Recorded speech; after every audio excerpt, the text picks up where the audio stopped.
Stop bouncing me. Yay!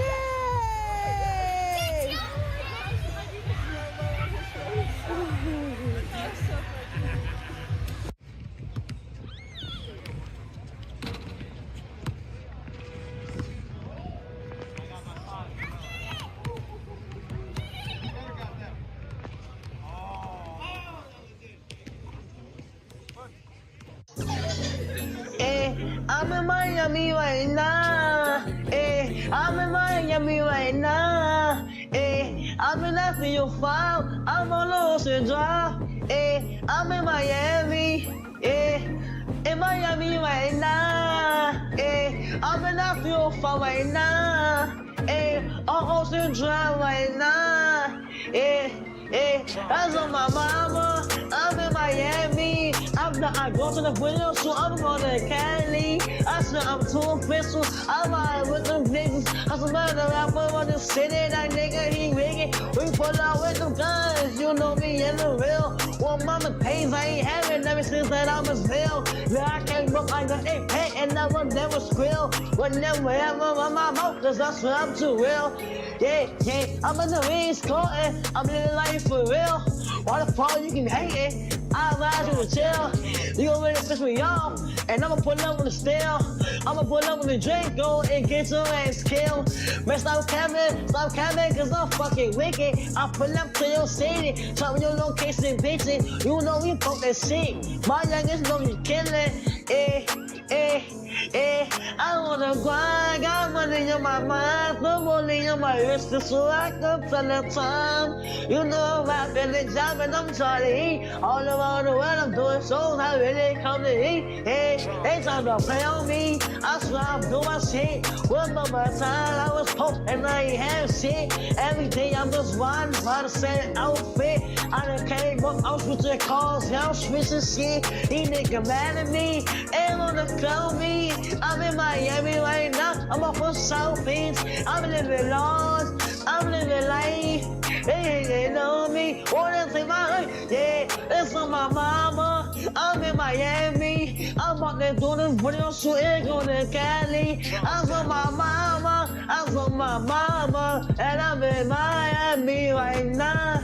I'm in the 305, yeah, I'm on Ocean Drive. Pull up with a red car, my life is on now. They wanna play with me, they wanna clone me. I'm bad bitch, Latino, she wanna sleep with me. I'm in the 305 right now. I'm in Miami right now. On Ocean Drive right now. I'm in Miami right now. I'm in Miami. I'm in the 305. I'm in Miami. I'm in the 305. I'm in Miami. I'm in the 305. I'm in Miami. I'm in the 305. I'm in Miami right now. Yeah, I'm on Ocean Drive.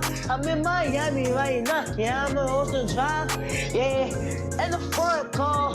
That's don't look at me. I'm the youngest in the game. You can't beat me. Cause I'm that nigga from the bottom. Dude, I will never change. Diamonds on my really, I got diamonds on my chain. I'm in this song, no, that's right, ain't no game. Yeah. In Miami right now. And the 305. Yeah.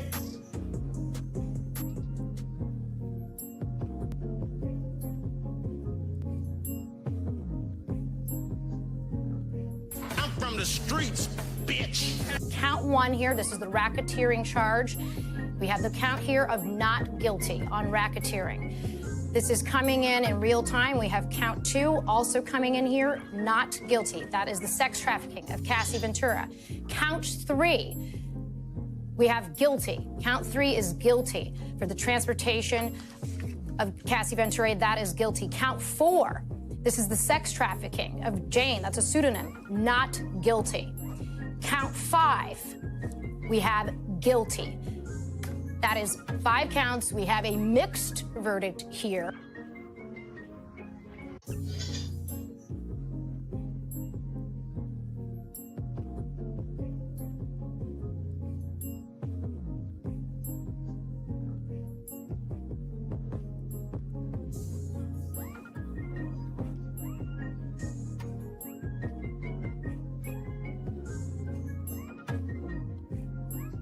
late night crew. Fuck's up, man. I try to sneak when ain't nobody. I'm like, man, I just want a little intimate gathering this evening. I ain't got nothing special to talk about. I just want to shoot the shit with my folks. About to have me a drink. You know, Shay don't really drink much. Don't have me a little 4th of July drink. So why don't you say what's up to your boy? I have all my digits.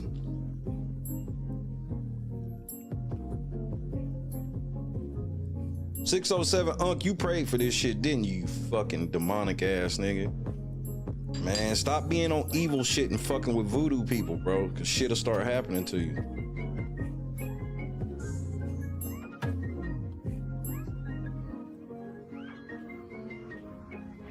The definition of shit was all good just a week ago. Say what's up to your boy.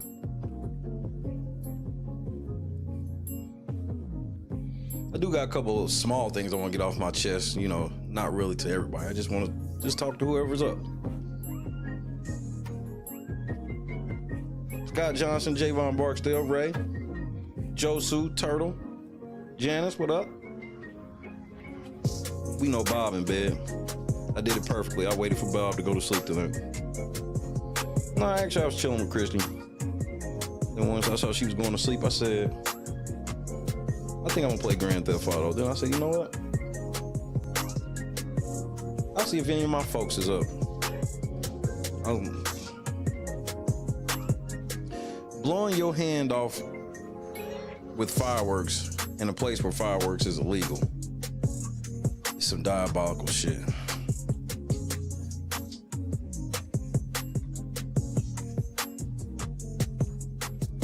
Nah, I know with the late night crew, we've grown this shit to such a thing that there's no such thing as me signing on and there's nobody gonna come. That's a blessing. I know some people, as soon as they sign they live, say they going live, it's 200-300 people in the chat. That's cool, and that's amazing. But when you scale it all the way down, man, there's times when all of us be like, I wish I could talk to somebody, don't really have nobody to talk to. I can always turn this camera on and this microphone on, and somebody's gonna show up no matter what time it is. It's a blessing. So I count. Yeah, he gonna have to get something else, Theotis. What's happening, cuz? Have y'all seen the picture of 4 extras hand, 1 for yes, 2 for no? And when I say this, I'm not trying to be funny. I'm not trying to be disgusting. When I tell you this, Sayo, what's happening? When I tell you, it looks like where his fingers are is just pieces of linguine.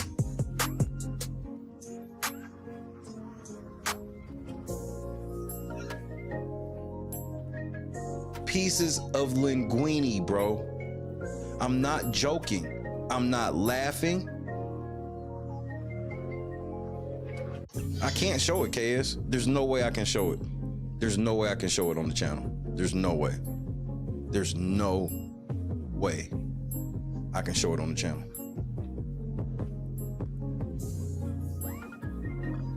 And you know I'm not a man of many trigger warnings and shit like that, but let me tell you, if you don't like seeing downright gore, don't go look at it, bro. It will ruin your night if you sensitive to that type of shit.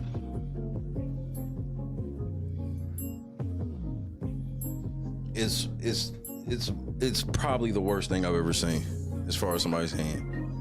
And remember, we saw the nigga from the Dodgers blow his hand, or the nigga that was celebrating the Dodgers blow his hand off, and this shit.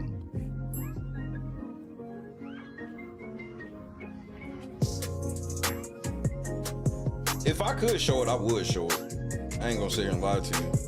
I wouldn't play it like that, because I do take the news seriously and facts be facts. But I literally can't show it to you. I can't show it.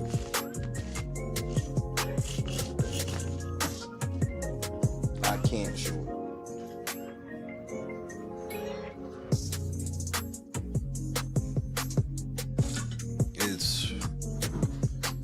It's up there like that. Yeah, the nigga being known for being the nigga to catch all the fades and all. And bro, I hate to say this shit, but 607 Unk is a devil worshiper. He's a demon, nigga. And you went and got into it with him. Yeah, I'm sure that nigga did put some voodoo on your ass. And on top of that, nigga, you work at the devil's playground. That no jumper place is fucking cursed, nigga. That's why I always like report on that shit like that, is because like no jumper and shit like that is because I just be infatuated with watching the devil's playground and how people, they just cycle somebody else new in. Nobody's gonna see this shit. No, it's gonna be the next 4 Extra. 4 Extra wasn't even the first. Crip Mac doing Fed Time, all this shit, bro. That shit's the devil's playground over there, bro. And I see it time and time again. Something always just happens to niggas. I saw the video that he made before it happened. You know what he was saying in the whole video? You're not even gonna believe this.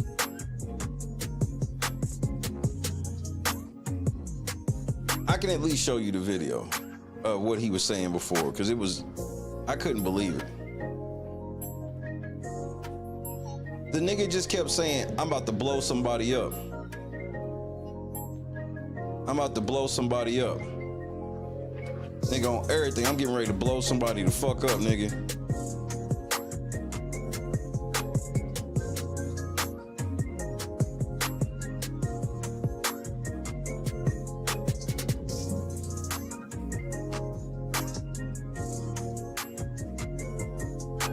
Some more, it looked like little pieces of linguine hanging from where his fingers used to be.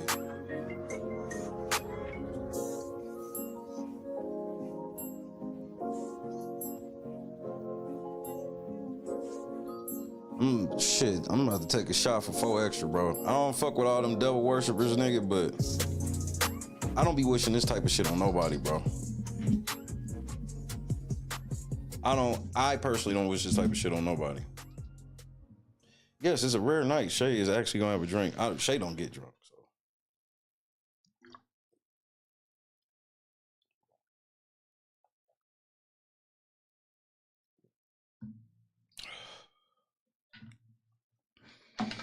Damn, 4 Extra, bro. What the fuck? Fucking with Adam, bro. And I know motherfuckers be like, how the fuck is this Adam's fault? Nah, it's just the energy of that place, bro. It's something about that place.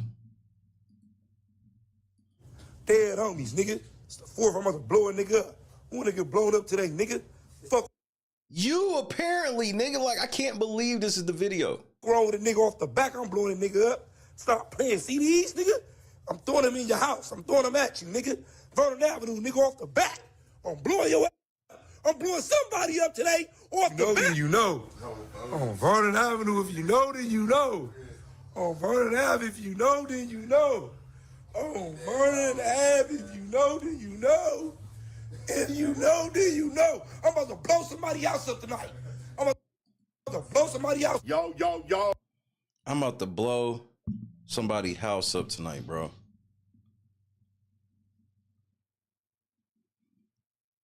Black Sigma, what's happening? I'm about to blow somebody's house up, bro.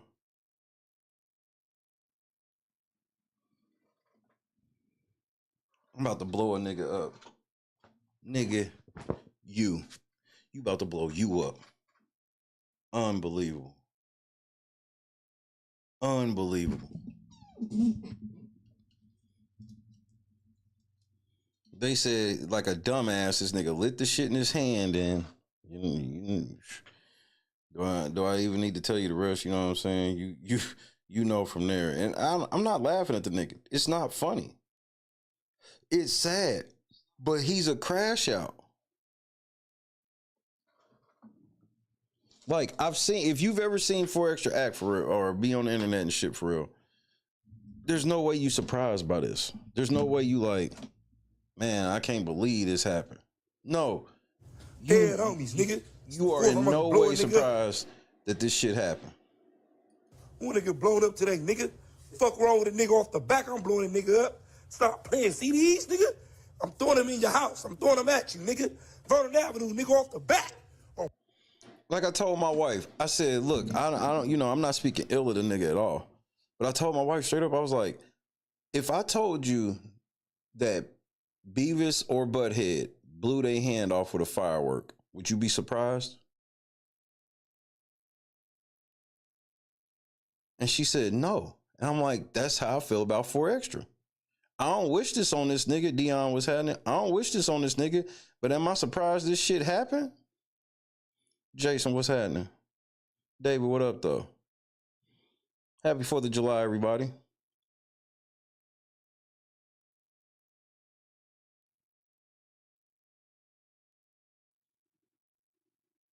This is crazy, bro. Those look like you supposed to sit them down and light them motherfuckers, bro, with an aim of flame. This nigga was out here with a big or probably a cheap gas station lighter. And firecracker wicks are faster than any other firework wick.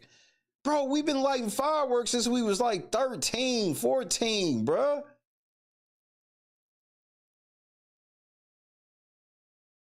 And this, bro, just career crash out nigga. And then to sit here and listen to Shetty Nash act like this nigga was some upstanding citizen.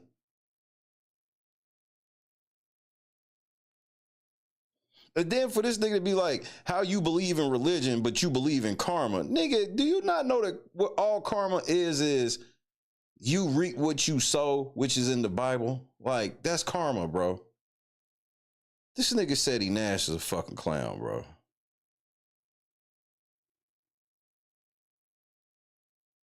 One, bro, everybody know this, Slay.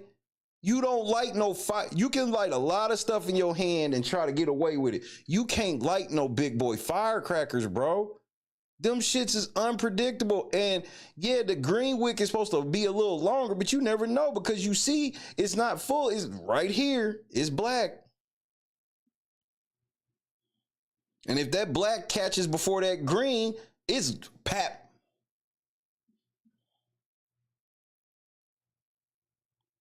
Niggas is out here, ain't even got no aim of flame. First of all, it's illegal in LA. Fireworks are illegal out there. I was literally out in San Jose last 4th of July. So shit's illegal.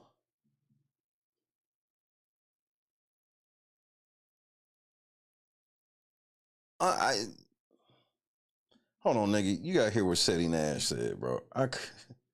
This nigga Shetty Nash is too much, bro. I can't stand this nigga.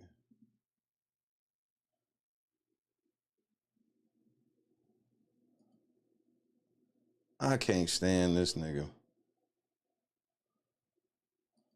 Vernon Avenue, you know, then you know. On Vernon Avenue, if you know, then you know. On Vernon Ave, if you know, then you know. Oh, Vernon Ave. Bro, I don't understand how Shetty Nash has any fucking credibility. This nigga was he wasn't just snitching. This nigga was on the news snitching. Cedric Adams, bro. Boom, boom, boom. And y'all niggas just forgive everything, bro. And y'all wonder how y'all always get caught up. It be the shit blatantly in y'all face. But if a nigga start screaming all this other shit enough, it's the same thing with 1090 Jake. It's like all them paperwork niggas is snitches for real.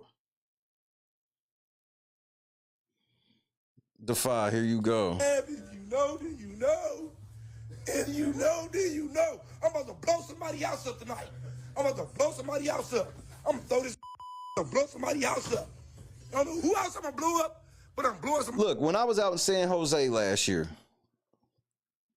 they had 2 specific spots. They wasn't even doing them everywhere. And both spots was near bodies of water. We just seen how LA was like, I think everybody done forgot, especially how can anybody light a firework out there with what just happened over the last year with the amount of fucking burned down houses. Remember, we watched the nigga ride on his bike through all of that shit. All these famous people, all them houses on the coast, I believe, burnt to the fucking ground. And then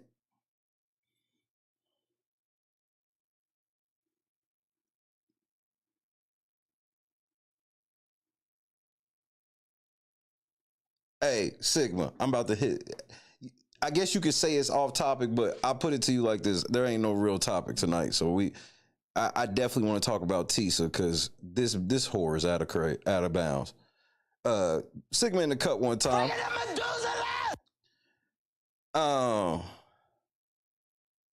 What video was this? What video did she say this on? Because I saw the video of her getting attacked. We about to watch that shit too. After we listen to Seti Nash goofy ass for a second. Somebody else up on Vernon Avenue. Bet, I got you, Sigma. Yeah, Vernon Avenue. You see this Vernon Ave. Mean I'm blowing something up today. Told her nigga, stop playing. I'm blowing up something today. I mean, you want to talk about words that's gonna haunt a nigga forever. Vernon Ave, Vernon Avenue. I'm gonna blow a nigga up. Wrong with a nigga. Dead homies. It's the fourth. I'm gonna blow a nigga up. Cam, when you get ready, I buy one of your when you get your little beats together, and when I say little beats, I don't mean it like in that disrespectful way.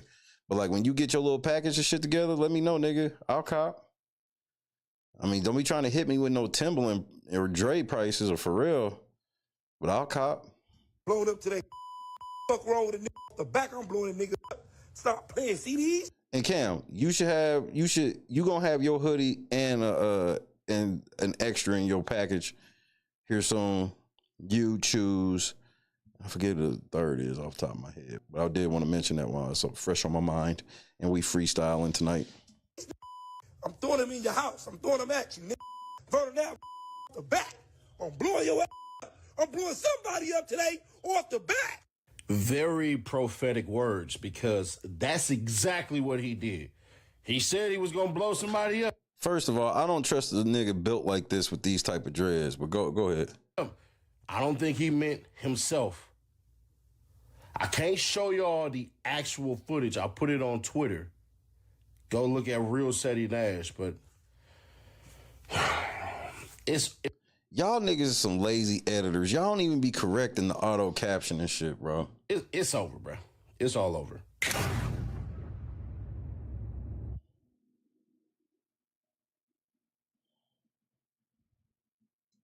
Linguini is the best way I could describe it.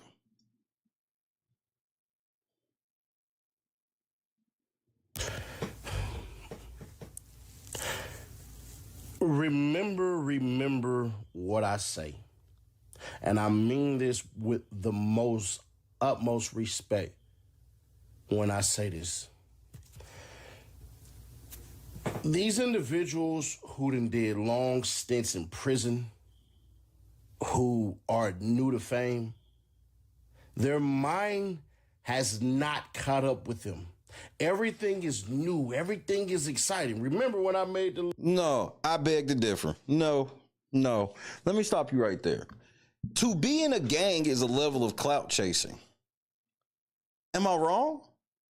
To be in a gang is a level of clout chasing because you want certain people to see that you have a certain level of power with certain people. You go to certain spots and you get a certain amount of respect because of what you claim. This internet shit is just an extension of all of that clout chasing. There's certain bitches that you get when you a hood nigga and all this shit. There's bitches that openly say they want hood niggas, scammers, gangbangers, all this shit. You think them niggas don't get no pussy? And the higher up in the gang you get, what do you get with that? More clout.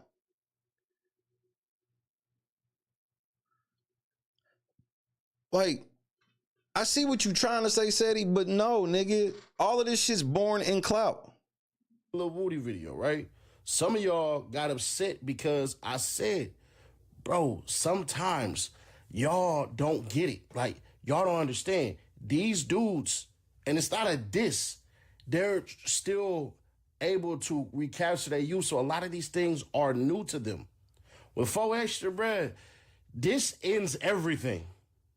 Everything that happened before, previous and all this stuff and everything like that, this ends it all. He ain't got no medical insurance. Nigga, this is beyond medical insurance. Fuck a doctor bill. The doctor bill is the least of the worries here. He blew his hand to the point where even if they have all of the fingers and bones, they're not putting that back together.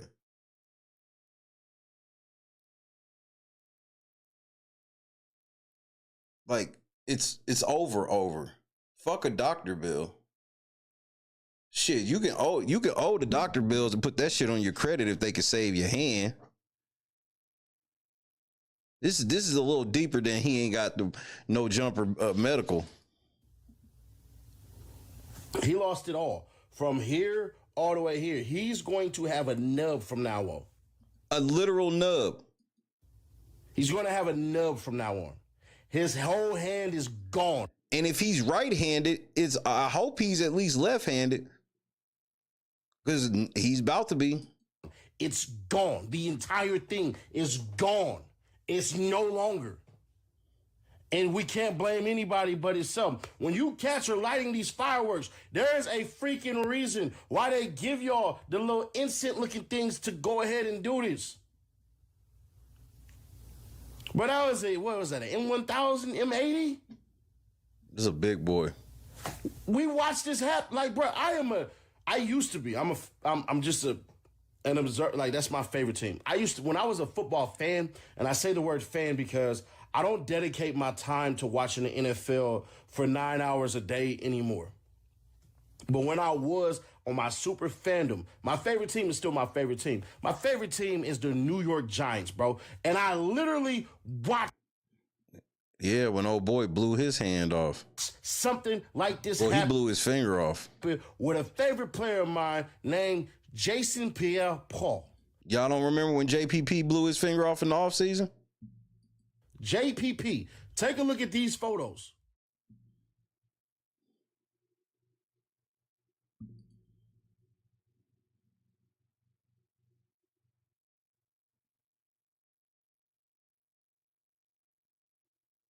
Grown ass men not taking fireworks or shit seriously. Aim a flame. Sit that shit, run. First of all, I never dealt with them big ass firecrackers like that. You know why? Because they didn't have no entertainment value to me. They were mad dangerous and really had no entertainment value. And if you ever been near one for real, them motherfuckers is so fucking loud. It's like, it's not enjoyable. The type of firecracker he had, you know how sometimes people would do shit like put firecrackers in the mailbox, shit like that. Those firecrackers would blow a mailbox up, bro. Those are literal bombs. Bombs. But y'all niggas didn't even learn basic fireworks safety at like 11.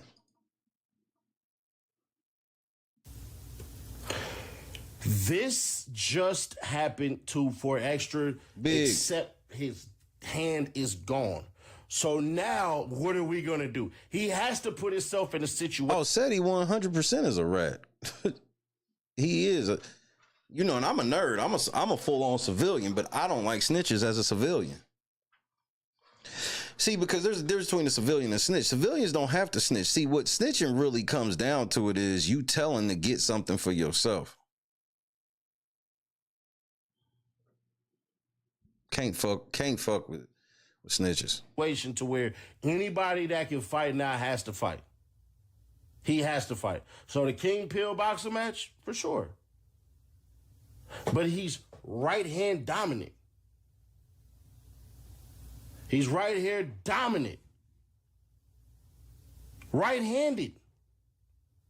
And so now, who gonna fight him? You gotta create a new legend. What are you talking about, Seti?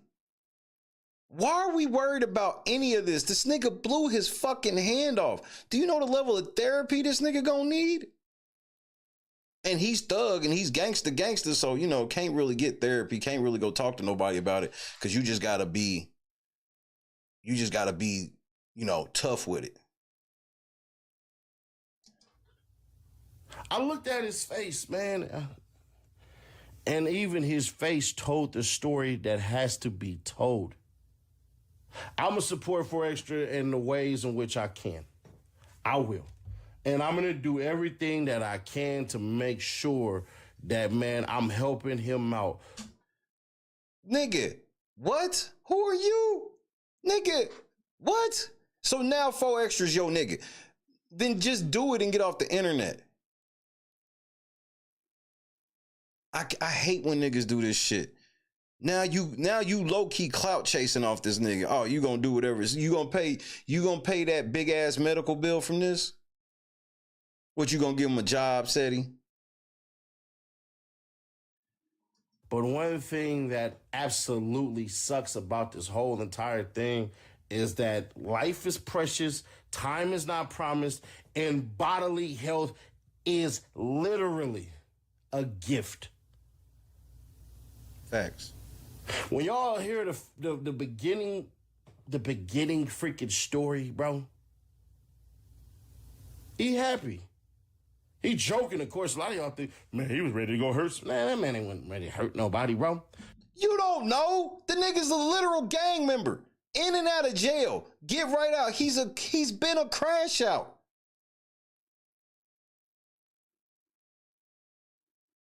Yeah, maybe the nigga wasn't gonna go throw the shit through somebody's window, but he wasn't just getting ready to be standing out with some kids doing it. He was on some bullshit, Seti. Stop, bro. He got his ankle monitor off. He chilling. He in the hood. He ain't got to worry about nothing. He not going to jail no more. You can't violate him. He don't smoke. He don't drink. He on the path of working for Adam 22. This nigga trying to make it sound like he's some nigga that has changed his whole life. This nigga is out, and the nigga was literally getting ready to crash out on 607 Unc just the other day.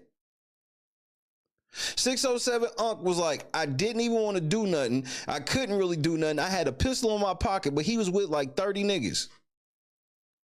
And they was pressing Unc over some shit he said. Yeah, that sounds like he turned a new leaf. You still out here pressing niggas over gang shit. Did we forget that? 4 Extra was pressing 607 Unc about gang shit. So this whole thing where you trying to tell this story of this nigga's this rehabilitated ex-con, that just ain't true. It's just not true. It's just not. Dare I say righteousness. He can leave California, bro. There are so many people who would love to be in his... No, he couldn't. Because if he left California, he had no clout, no fame, no job, no nothing. And he worked for somebody named Adam 22, whose whole model is instigating gang violence, instigating gang beefs. But he's turned over a new leaf working for Adam. I got you. Position, bro. All you got to do is speak, and thousands upon thousands of people, tens of thousands of people will literally listen to you speak. And if you can perfect your message with all the vigor, all the energy, all the sagacity in which you have, would have been perfect. But now, you got to fight 607 Unc. Got to. Then they're going to be begging for fights now. Win, lose, draw, anything. That man might, dare I say it, bro, he might even go through depression. We just lost Young Noble from offering himself today. 4 Extra might go through depression in the worst type of way because... What do you mean he might? We all human. If you think that it's only a chance that he's gonna go through depression from blowing his hand off over some shit that literally didn't matter, you crazy. And to show the type of clout demons that he was or he is, and the homies he hang with, why would this nigga blow his hand off like that and it make it to the internet? How is his hand looking like it's looking on the internet?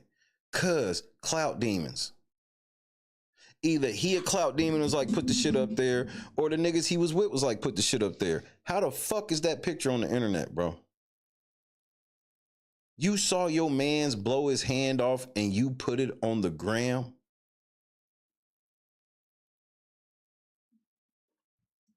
You can't blame a system that screwed you over. You can't blame anybody but yourself. And don't get it wrong, I'm not trying to be hard on the homie, but I know this video is going to do a lot of views. And if I don't give you the game on which the way the game is to be taken, then I am failing you all. Nigga, you don't have no game to give nobody, nigga. You a snitch. Don't nobody need to be learning shit from you. I'm saddened for this man.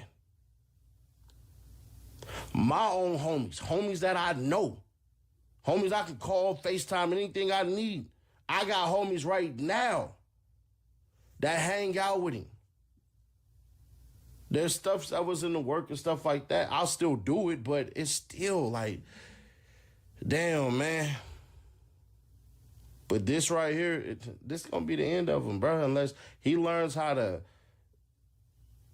change a whole bunch of things. And I'm just not knowing if he'll have the patience nor the tolerance to do these things. But for right now, it's over. It's all over. For right Facts. now, it's all over, bro. For right now. Because I don't know where he goes from here. Called out Aaron the plumber for a fight. Aaron said, nah. That's not how that happened. That's not how that happened. 607 Unc did what his play was. I don't know what happened behind that. 607 Unc is a fucking demonic demon. He tells y'all this to his face. He tells y'all he practices all of that bullshit. And then I'm supposed to believe that, look, if you do evil and you about evil, then motherfuckers who do voodoo and shit, you susceptible to that shit. I ain't gonna sit here and say that 607 Unc put that voodoo on him to blow his hand up, but I won't take it off the table. He told 607 Unc told me himself, oh, bro, that was a play. And I ain't gonna lie, I didn't want to say this, but I did get on him when I this world for me is smaller. Nigga, so now so 4Extra couldn't press for 607 Unc without dealing with public consequences, but you could? Stop, bro. What y'all think? He told me it was a play. The King Pill dude, I know nothing about him. That's why I ain't really speak on him like that. But there you go. But now, bro, what do we do after this? And I wish him well. I do. And I'm going to help as much as I can. But that means nothing. That face right there, no pun intended, is a face that I blew it. And he did. And it's sad. Because he was joyous as a boy seeking these things. Like, look at his energy, bro. Peep his energy on this. He happy, excited, bro. This is what a lot of people do when they're in this position. But now, bro, now it's like, man, god damn.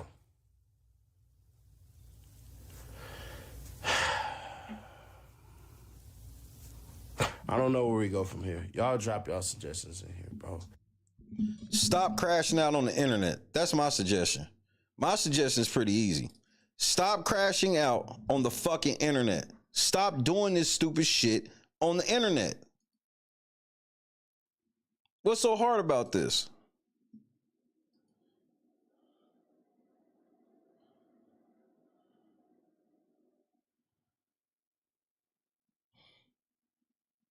Is this the video you talking about right here?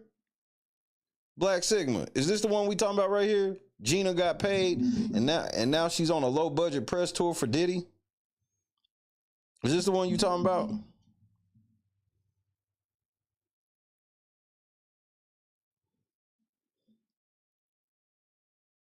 This nigga 4Extra crashed out and I'm not. I wish I could say I was surprised. I'm not. He's always, bro, did y'all not see that nigga at the zoo acting a fool? Is it the latest live? Or this disturbing update?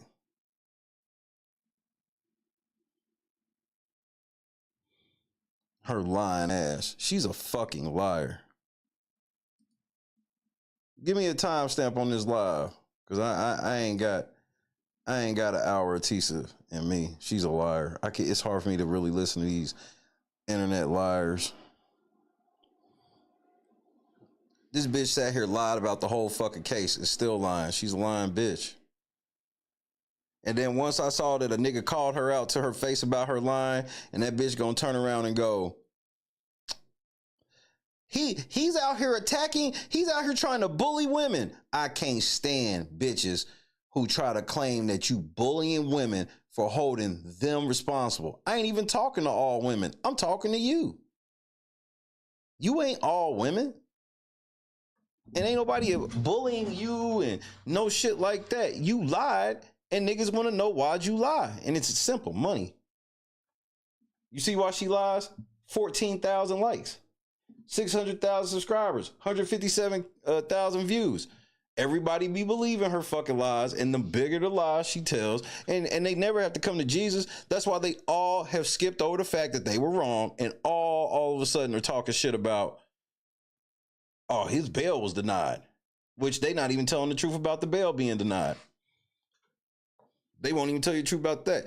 Niggas is running around. He goes back to court in October. He goes to court Tuesday, bro. They going back to court Tuesday. Tuesday.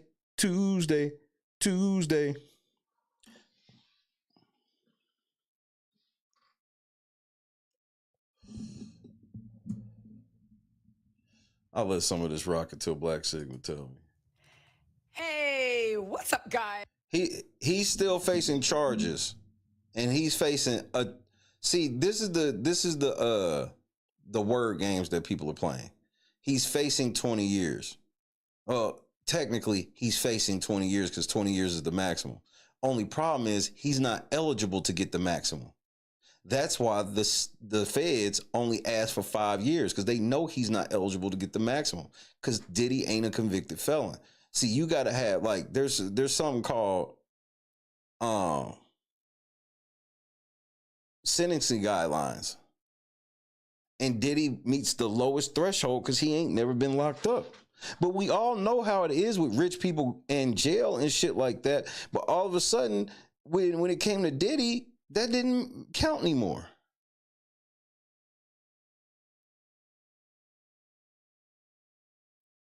Man, I saw the video. I saw a video of somebody recording both of them, and that nigga didn't do shit to her, bro. Maybe he is a coward. It's irrelevant, but he didn't do shit to her. She lied, and he called her out for lying. I do know that that's a fact. I watched her lie for months. Before this shit popped off, she was lying about Busby.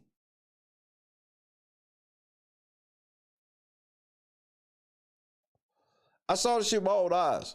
How y'all doing today? What is up, everybody? I don't know what was going on, but something was going on with starting the live. It doesn't matter. We are in here now. What's up, everybody? How y'all doing? Y'all ready for the fallout from the Diddy trial? This is day one of Diddy's trial fallout. So many people are coming forward. What's up, everybody? Baby, what did it say? Wednesday, July 3rd, and ain't nothing changed, okay? We are finding out how much evidence was concealed. We are finding... Now evidence was concealed. You said all the evidence was clear, and it was clear that he was going to fucking prison for life. That's what you said. Now all of a sudden you're trying to make it seem like evidence was suppressed. There was no evidence of sex trafficking or a criminal conspiracy. Y'all were running around trying to say that this nigga had a not-for-profit or non-for-profit RICO. Y'all wanted me to believe that he was the first nigga ever to run a criminal conspiracy that made $0. They didn't mention a single dollar from Bad Boy being misappropriated. You understand this, right? Which, I on some real shit, I got to salute Diddy on that much. The nigga's books is in order. Because that's what the feds went and looked at first. Because that's the first thing they really want to try to do when they start looking at you is seeing if you paid taxes like you was supposed to, if there's money here. Nigga, Diddy's books was in order because the feds never mentioned a single dollar from this nigga bank account.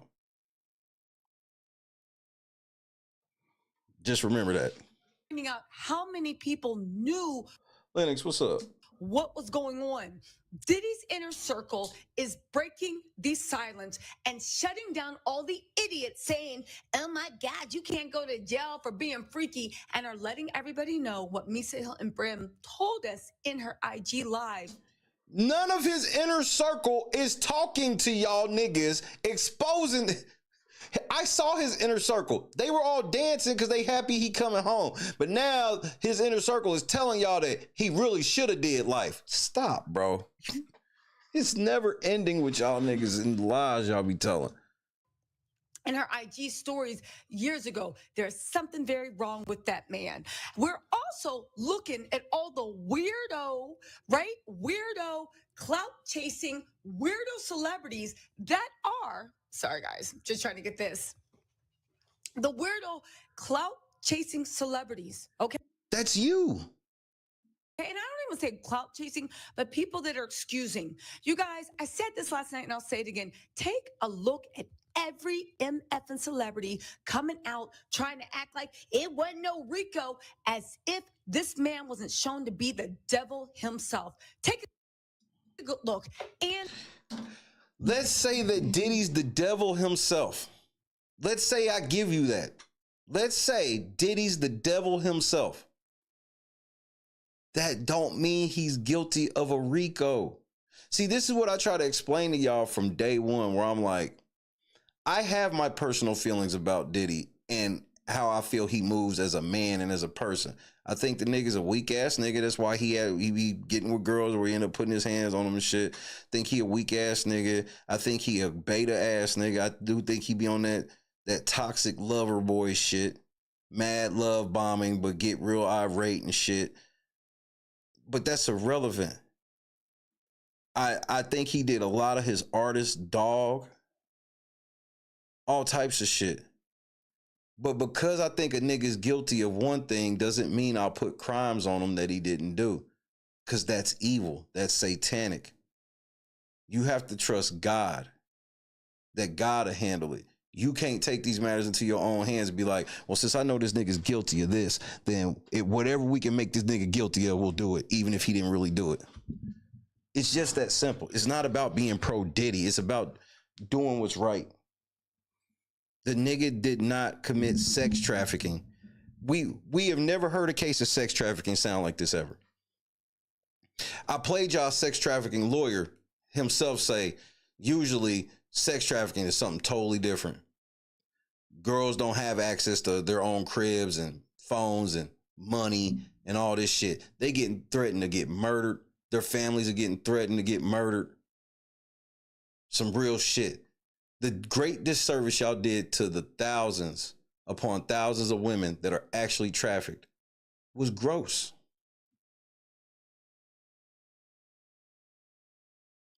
And I've never heard of any conspiracy that involved no money making.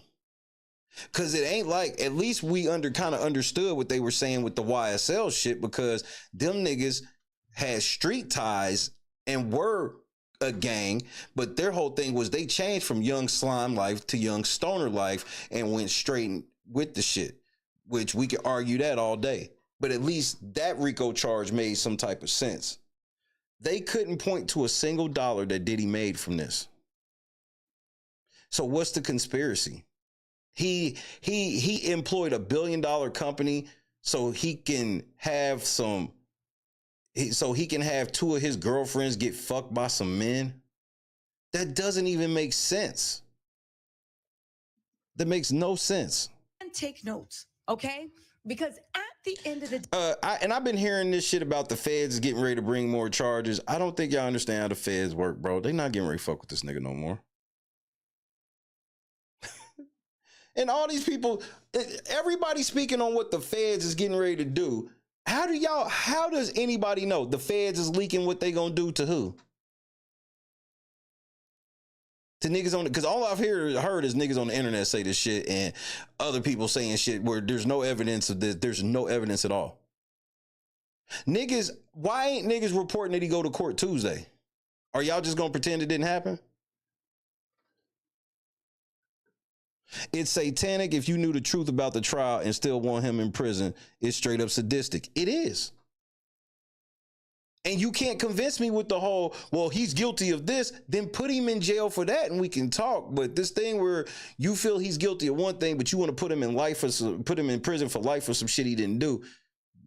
Nigga, that's some fucked up shit, bro. And I hope it never happens to you. Day with these loser celebrities coming out cheering a known abuser, and guess what? His inner circle is letting you know that what we saw with the trial was only a drop of the psycho menacing that this man does and what he's been doing, and they know it, and they're cheering him on, and they're glad he got away with it, partly because maybe they're clout chasing, partly because maybe y'all into the same stuff, and if he goes down, y'all all go down. But I said it once and I said it twice, and I'll say it again. Baby, thanks to you guys, first of all, I would never. First of all, Little Rod doing an academics interview, I was like, this is you blackballed yourself. There was a lot of y'all, there was a couple of y'all niggas that took some risk. And now the best y'all be able to do is go on the Art of Dialogue and Big Act. That's about it. That's all y'all niggas got. Y'all niggas ain't got shit else. Y'all took a gamble. And I pointed out to everybody from the beginning, I said, hey, you notice ain't no celebrities really coming out and saying shit about this nigga. Like, ain't nobody really being pro Diddy, but ain't nobody really being anti Diddy either. And one of the main reasons is, even if niggas that don't know Diddy, if you a rich celebrity nigga, you did not want this to happen to Diddy. Because it would have set a precedent to like every rich nigga out in Hollywood. If you was the type of nigga that would trick off on girls like that, bro, they could come back, double back and be like, you trafficked them. Yeah, and I only stayed because he gave me money and I couldn't leave that money. So he was controlling me with that money. What?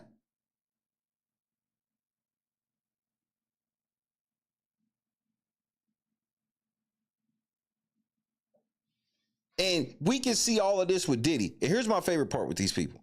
I could take what they saying a little more serious if it was a situation where it was like, okay, well, Cassie's just as nasty and wrong too. All of these people that are this hard on Diddy and this shit, none of them will even admit that Cassie is nasty. They won't even admit that she was an industry hoe trying to fuck her way to the top. Nobody will admit this. You can admit all of this and still go, Diddy shouldn't have put his hands on her. You understand this, right? All of these things can exist. She was so scared of Diddy that she was fucking with all types of other niggas, putting them in danger. What about, let's say she's right that Diddy was this super dangerous nigga that might kill motherfuckers and all this shit. So why are you dragging other people that ain't got nothing to do with it into your shit, putting them in danger? What if he killed Kid Cudi? So if Diddy killed Kid Cudi, are we gonna say that Cassie would have owned none of that? It wouldn't have been her fault at all for bringing him into such a dangerous situation. Come on, man. Y'all gotta be honest. But I don't have to take the Diddy payoff package. Like I said, there is no Diddy payoff package. See, I've noticed this new thing you've been doing, Tisa, where everybody who was actually right about the case, you saying they was paid off by Diddy, which makes no sense. The feds would know. This is as she sits here and she won't blame the feds, but she wants you to be like the feds had all this shit. But she knows that Diddy was paying off media people for him, but the feds didn't know. and everybody can get mad as they want. There is no accent you can sell me. There is no movie premiere you can invite me to or disinvite me. There is not a party that you can invite me to or disinvite me. There is not a brand sponsorship you can give me or take it away. There is not a payoff you can give me or take it away. There is not access you can give me or take it away. There is not a PR person you can give me or take it away. There is not a platform that you can give me or take it away that would ever make me stand here and give up my integrity to try to act like the jury didn't get it wrong and to try to act like that monster is unrepentant and was walking the streets. Did you look at any of the evidence or read any of the paperwork with your goofy ass? First of all, you sit here and say this and you was defending Jay-Z. You told everybody that Jay-Z was getting ready to cook Busby ass. Busby was done. Remember that? I remember Busby before this, and you was wrong about that. We just found out that Busby won in court. And who told y'all that Busby was going to win in court over this shit? You know why I keep getting it right and they don't? Because I'm actually like what she says. I won't say none of this shit for clout. I won't do none of this shit for likes or views. I won't do none of this shit for a platform. And I get that and it doesn't hurt my feelings to know that the dishonest people can get that type of shit faster with their dishonesty.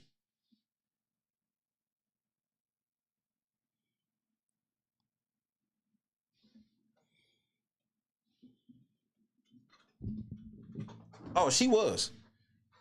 You can go back and see.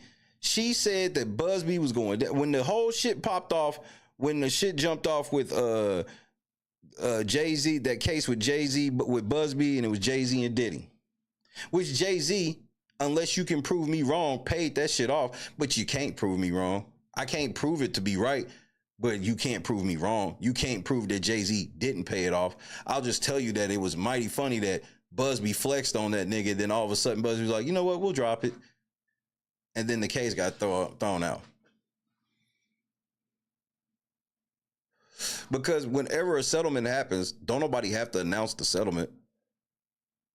Like, Busby's not required to go to court and go, I want to throw this out because we reached a settlement. He don't have to say shit. I mean, he can, but he don't have to. He can just say, I don't want to do it.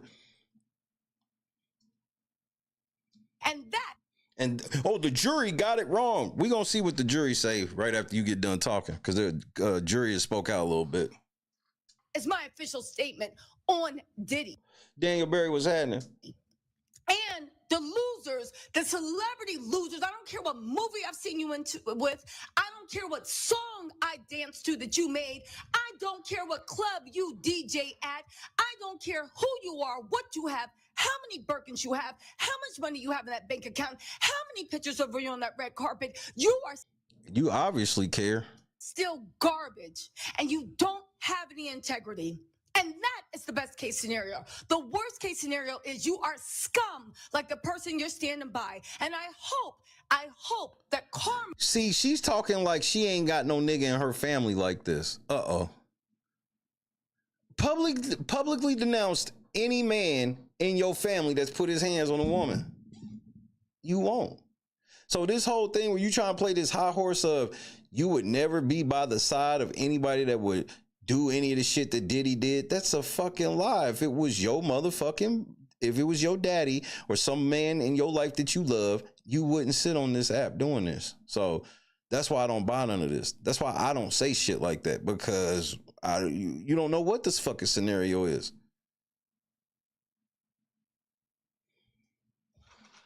And history treats you the way that you co-sign someone else's daughters and sons to be paid. Baby, I don't need any of that. That Hollywood, that entertainment, y'all can keep that. There is not an opening premiere I want to go to or one you can disinvite me from. What would anybody invite you for? I've been to more premieres and shit than you've ever been to. I've been higher up the totem pole than you've ever been. See, a lot of y'all niggas that got these subscribers and shit like that, y'all want people to think that y'all like actually famous. In the real world, outside of these apps, your niggas ain't shit. I know this for a fact.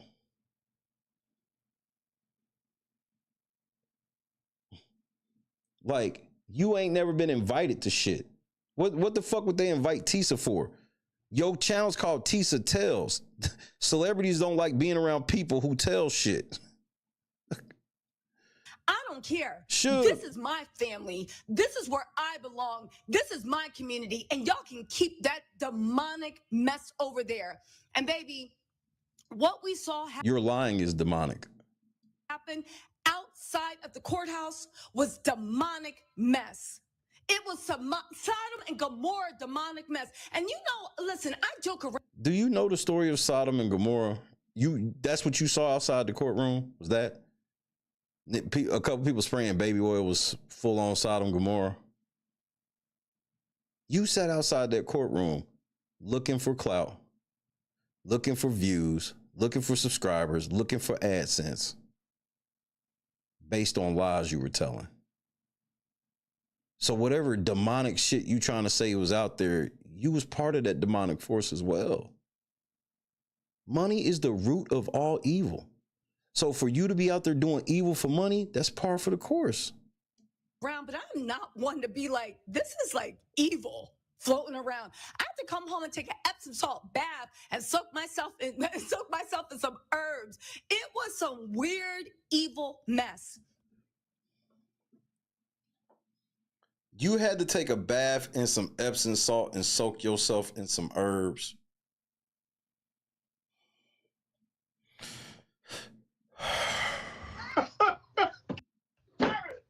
You can't make this shit up. And that and the jury and their trash decision to let that monster go. Okay, let's stop right there. Some of y'all wasn't here from the beginning. That's okay.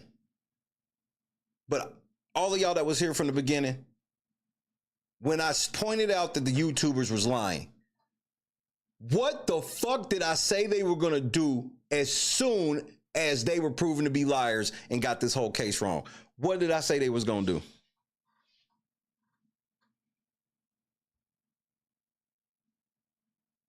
What did I say they was going to do? Thank you, Wave. I saw them niggas do this shit with Casey Anthony. I saw this shit in the 90s when I was in 8th grade and motherfucker OJ got off. I saw it then. This is what they do. They won't tell y'all the truth about how weak these cases are and how the prosecution ain't doing their job good enough and how the feds is overcharging niggas and how the feds witnesses got up there and fucking fell apart on the stand. They won't tell you none of that shit.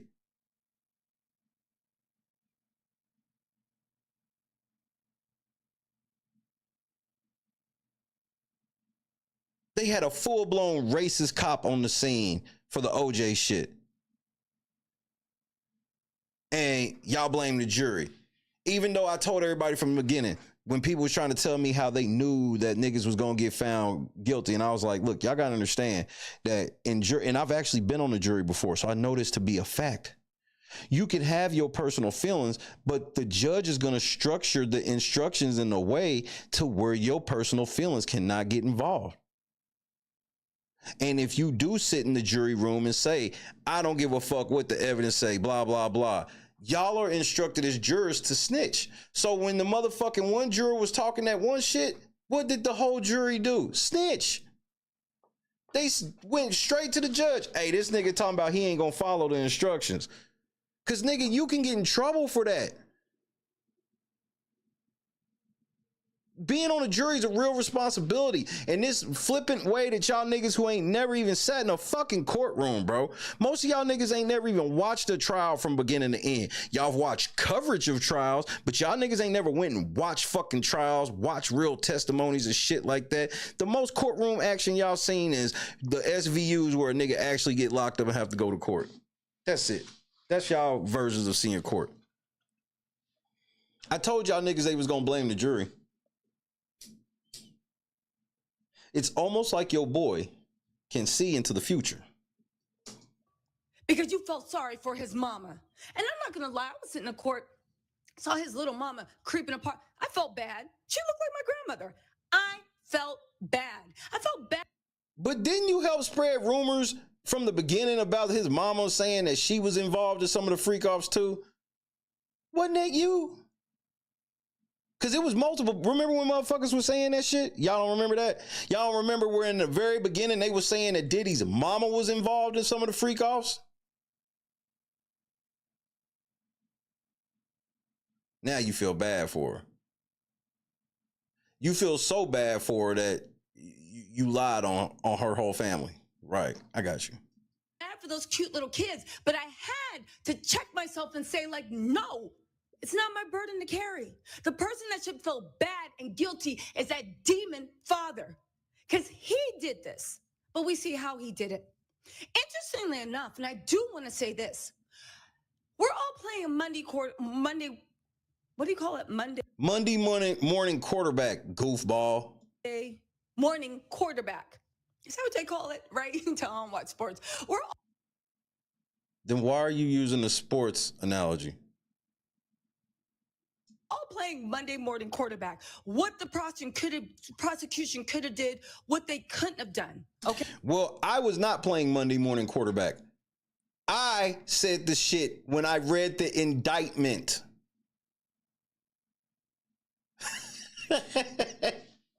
So I know you like to say that everybody's playing Monday morning quarterback. Some people probably are. I'm not. I have hours of footage, hours since the raid. I have to legit go back and see how many streams I've done about Diddy since the raid. And I never moved off my square. And I told y'all what it was going to be. And in the beginning, I was kind of standing alone on the shit. And then the further along it went on, the more people was like, yeah, nigga, and showing me shit where it's like, look at this. And did you hear when she said this? And this.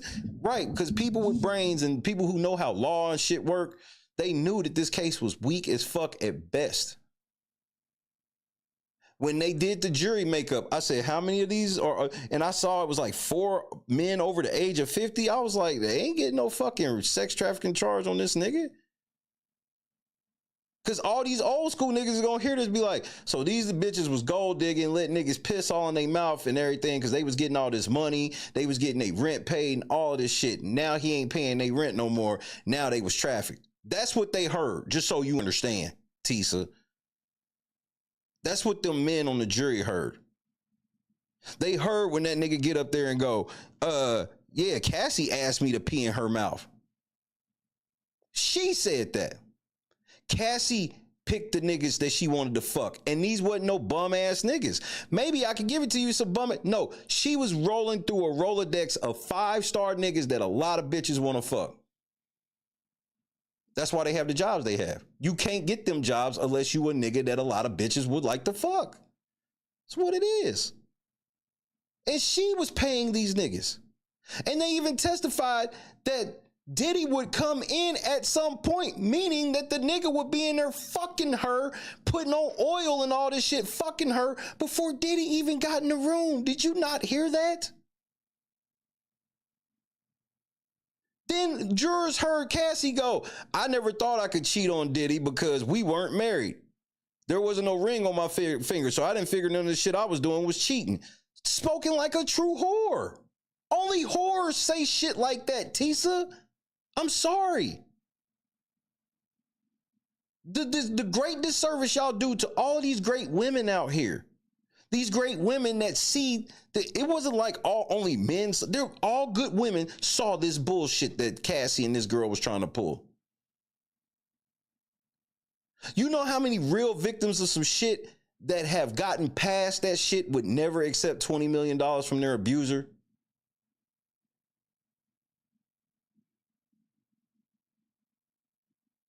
Just keeping this shit a stack. Okay. And again, I don't even think they expected this. Judge Aaron didn't think they expected this. The jury didn't take enough time. The jury went back there and said, I got to get home. No. See, you got to understand what that means, Dion. When they say money is the root of all evil, that isn't saying that money is inherently evil.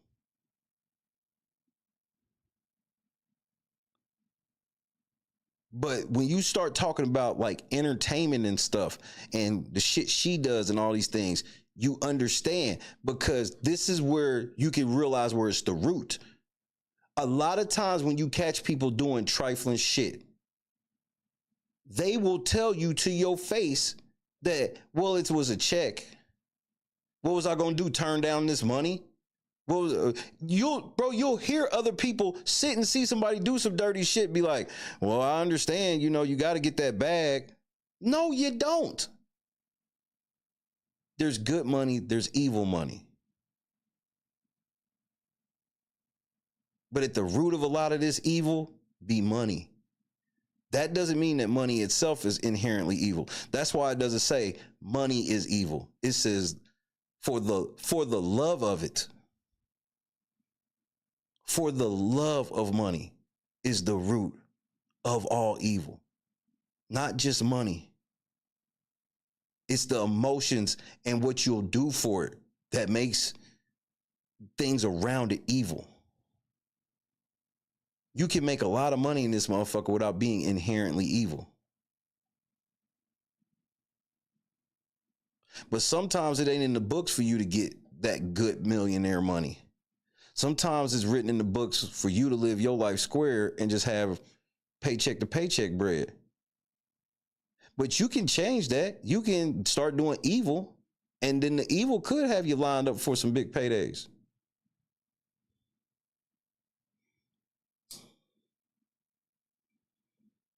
So money is not inherently evil. We see lots of good done with money all the time. It's the evil shit we talk about, though. Home for my July 4th, I'm just guessing. And they went there and they made that dumb decision that was against the law. So when you say it like that, Dion, it's basically the same thing. When you say human desire is the root of evil, not money, in your opinion. Right.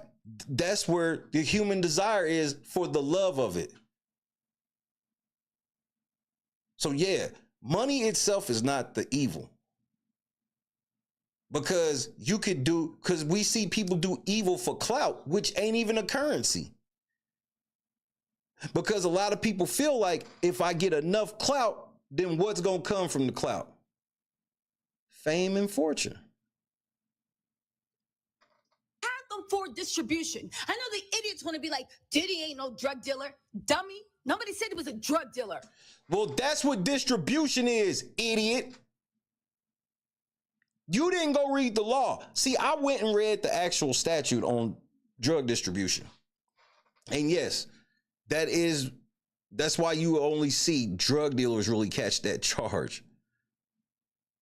And you'll see people catch charges like possession with intent to distribute. They couldn't even hit him with that because he never had that much shit on him. Again, Tisa is playing willfully ignorant as if we didn't have all these social norms in place already.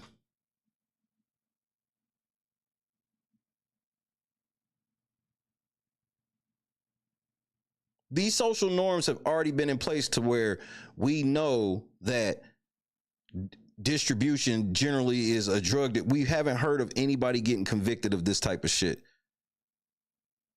We haven't heard like anybody famous ever getting convicted off of giving somebody a pill, some weed, even some fucking coke.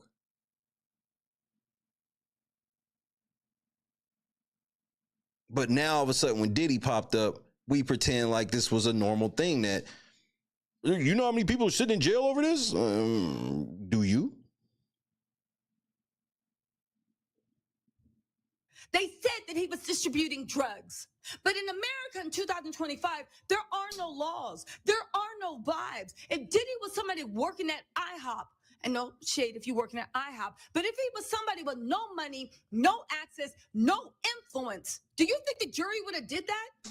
He wouldn't be facing none of it. Nobody that works at IHOP would be facing a situation to where they are in court talking about flying in out-of-state 5-star escorts for they bitch to fuck. So your analogy just doesn't even hold water on its face.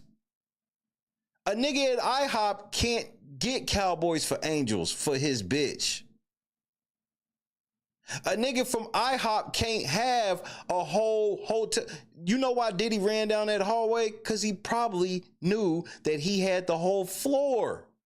A nigga from IHOP can't have the whole floor.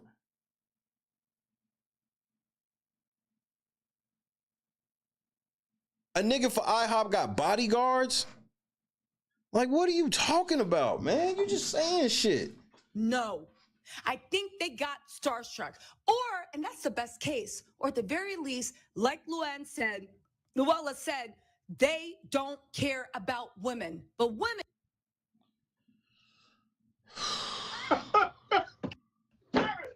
You can't make this shit up. But the women. And men, because I know in society, people don't like to talk about the men that are abused, right? Women and men, or non-binary, whatever you choose, people who are victims of abuse. We have been put on notice that all we have is each other. And we cannot even count on the jury of our peers because they will play games and get the most ignorant, dumb people that don't understand abuse on the jury. He wasn't on trial for abuse. Because if he was, he would have been found guilty. If he was at the courthouse across the street, the state courthouse, facing domestic charges, he wouldn't even have went to trial. He'd have played this shit out because he'd have got ate up.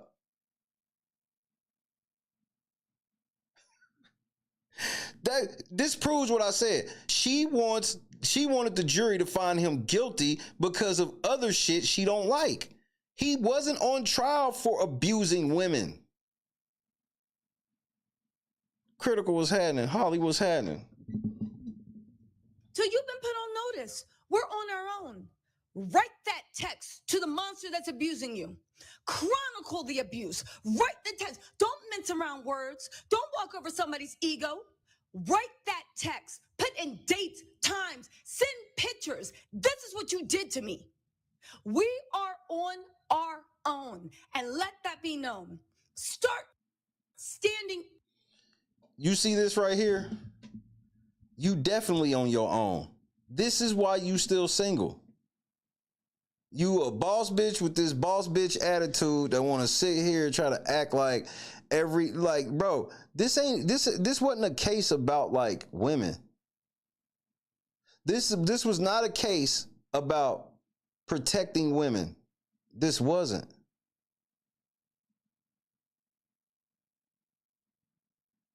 This wasn't that. See, you not an ugly chick. So when I see that you single like this and you successful, all this shit, bro, you a terror to be around. And what dude would want to be with a bitch that want to set precedent to be like, well, when we break up, I can double back and say that all the money you spent on me, that was just shit you used to coerce me. That one time where I really didn't want to give you no pussy, but you kind of talked me into it because I was your man. Well, you coerced me into sex. That's like rape. Because this is what y'all always trying to get. And I can't make that any more clear. Y'all wanted a precedent set to where ex-girlfriends can come back and say all the shit they did for you, they did under coercion and they never liked you. They can admit openly that they only stayed for your money. And you can flip that into that's coercion. You coerced her to stay with the money. All I wanted to see was one text message, Tisa.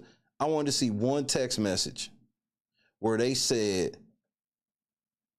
she said, I don't want to do the freak off tonight. And that nigga said, you doing it. Or anything, something similar. They had all of their text messages for years and they never showed anything. You wanted this nigga convicted off of a personal feeling. And that's not how court works. And I told y'all that from day one. Up for yourself. And here's what I mean about start standing up. And this is what they don't want. Flood the MFN legal system and the police system and every system you can with complaints. Somebody breathes on you the wrong way. Somebody looks at you the wrong way. I'd like to file a complaint. Somebody walked by and rubbed your booty without your permission. Call the MF and cops. When do niggas do this shit? See how they try to make in 2025, niggas is barely talking to girls. Single men are barely talking to girls because we've seen how many times, fellas, how many times on the internet, you know this is the truth. How many times on the internet you've seen these on the street interviews and girls will openly admit that they only dislike catcalling when it's a nigga they think is ugly. Then it becomes harassment and shit. So now she's still talking about as if it's some time where niggas is walking around just grabbing girls' asses. And she's sitting here telling girls, just go file complaints. Go file complaints. Anything a man do to make you feel uncomfortable, go file a complaint. Even if what he did wasn't illegal, if it felt illegal to you, go file a complaint.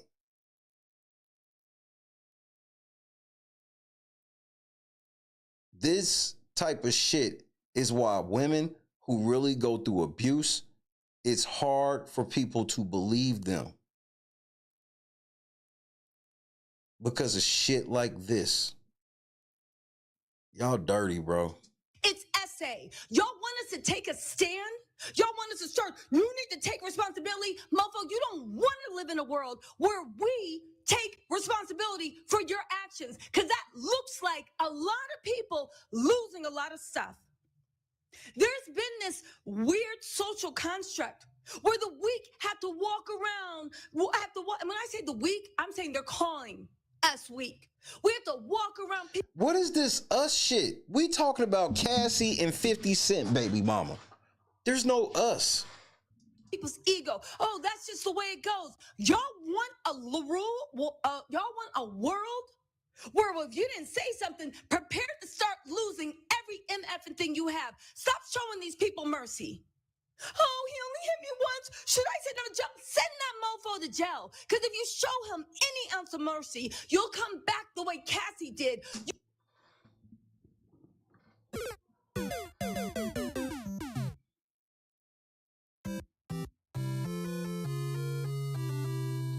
Why do y'all pretend like every relationship where a girl has had her hands put on her that she wasn't as toxic? See, you know what? You're not even allowed to say stuff like she asked for it. There's literally instances where girls be asking for it. You ain't never seen a toxic relationship where a bitch get right in a nigga face, daring this nigga to hit her over and over and over, and then she'll start hitting him, and then as soon as he hit her, she'll play like I didn't do anything to deserve this. Yes, you literally did. Yeah, he shouldn't fall for that shit, but you literally did.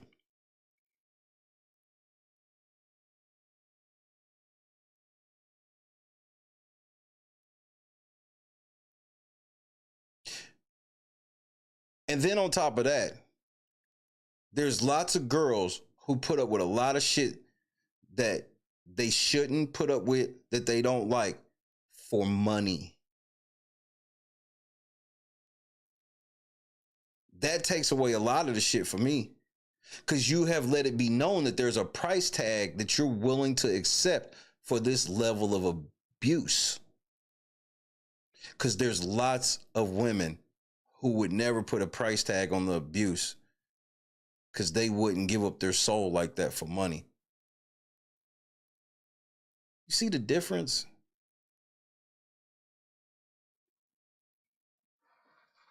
You showed that ninja so much mercy, only for his enablers to look at you and say, why don't you call the police?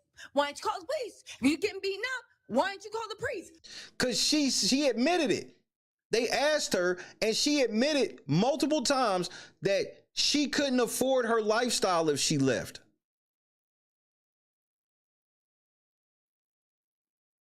That's why. Good point. Lock him up. Lock him. Oh, I have a future, I have kids, and I don't care. F them kids. You going to jail. Oh, but I have a college scholarship. F college. I'm not showing you any mercy. Stop showing these abusers mercy. Why would y'all take any type of relationship advice from a bitch who's single? Stop showing them mercy. Stop showing them grace. Oh, he's a good man. He's a good woman. F them. They showed you the way they will look at your abuse, even when you are on tape, barefoot, fleeing a freak off. She was not fleeing a freak off. Tisa, she was fully dressed, and the other nigga was in the hotel room fully dressed.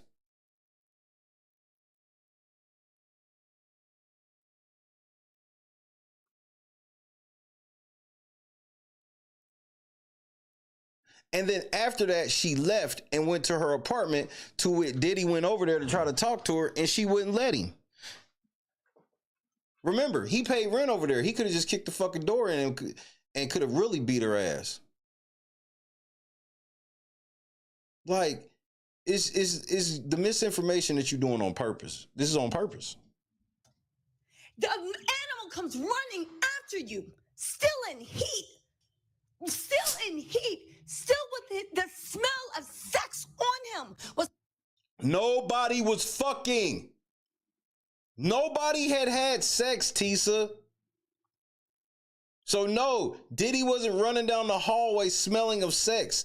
And how were they in the middle of a freak off where we understand that freak offs meant that Diddy was just over in the corner? So Diddy was over in the corner watching her fuck this nigga.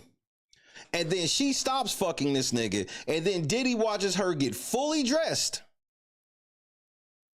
and then leave out of the hotel room. And then as she got down the hallway, that's when he realized, wait a minute, she just left the freak off. And then he ran out of the hotel room in his towel.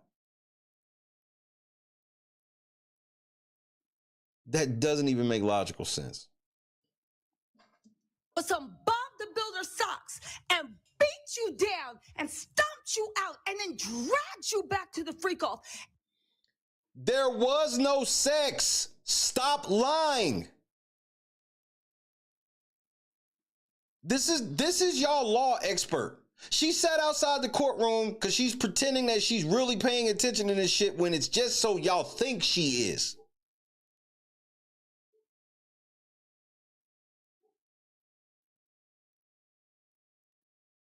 She's literally lying about facts in the case. This is why the jury didn't find him guilty, because they actually had the facts of the case and they were given jury instructions and they saw the facts of the case and they know for a fact there was no sex at the hotel. Even when you have proof and you're standing with a black eye and he shows up at your house 4 hours later after you're hiding from him because his security and all his flunkies, his unnamed co-conspirators, all his flunkies. You can't call him. No, there were no co-conspirators. That's part of the reason why you couldn't get this RICO on him. I said it from Jump Street. I said, so we're doing a one-man RICO. When they do this, where they do this at a one-man RICO? They didn't even lock niggas up. They locked nobody else up. Not even one person.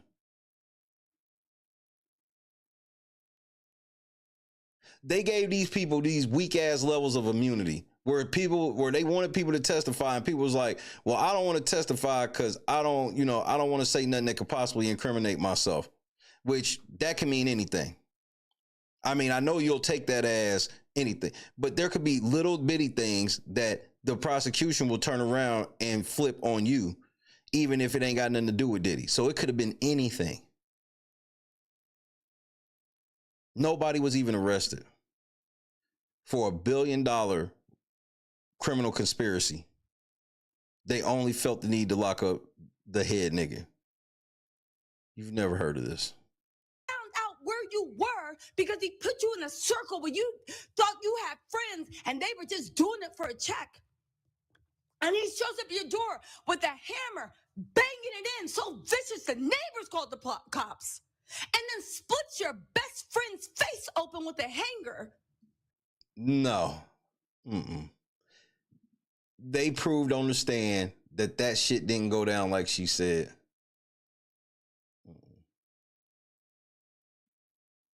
And it so wasn't that bad that whatever did happen, Diddy gave her a couple dollars and she went away. So another gold digger. All because he wants to get at you and beat you to a pulp because he didn't get a good lick in because he's mad that you didn't let him finish. Right? Wrong. And you didn't call the police because you knew his family and you didn't want the kids and what about a father and blah, blah. Look how that kindness got you prepared. Look how that humanity that you extended someone that literally never treated you as human. Look what it got you. $20 million. And $10 million from the hotel. It got her $30 million.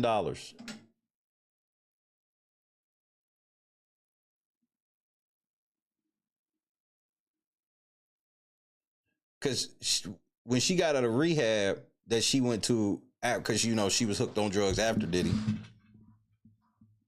she could have called the feds and told on Diddy. Instead, she called Diddy and tried to get Diddy to buy her book from her. And then when that didn't work, she filed this lawsuit. See, you can tell the fact, you can leave all this shit out. I'm just trying to get you to understand that none of this shit was left out for the jury. The jury got everything. The jury wasn't listening to you, Tisa. The jury was listening to all the evidence and all the facts and all the witnesses. Look what it got you. Y'all start sending these mofos to jail. Somebody touch you, say something wrong to you at work, go up to HR, document it, right? This is right. This is the same bitch that sat outside the courtroom when people called her out for lying. She turned it into they're bullying me. She just told you that. So now if you at work and she just told girls that if you at work and a man at your job say something you don't like, go to HR and try to get him fired.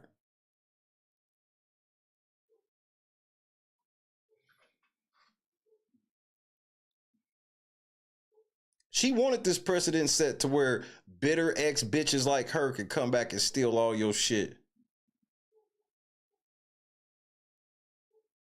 If somebody at work say something to you that you don't like, go tell HR so they can get your ass fired. That is diabolical. That says so much about this bitch, bro. And look what it got you. Look what it got you. Y'all start sending these mofos to jail. Somebody touch you, say something wrong to you at work, go up to HR, document it, right? HR is not your friend. Be careful. Document it, get a lawyer up, and sue them for some money. Right, because that's what it's all about. She said if somebody at your job says something that you don't like, get a lawyer, go tell HR, and sue them for some money.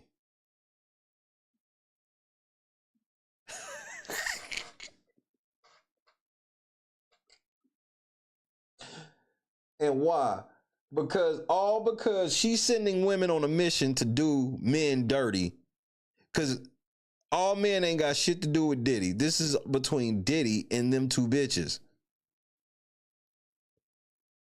And since the jury found Diddy not guilty of sex trafficking, when anybody with half a brain know he didn't commit sex trafficking, now she's telling women to go file false lawsuits against niggas for no other reason than he said. She didn't say that if you get sexually harassed. She said if the nigga say something that you don't like, that can be anything.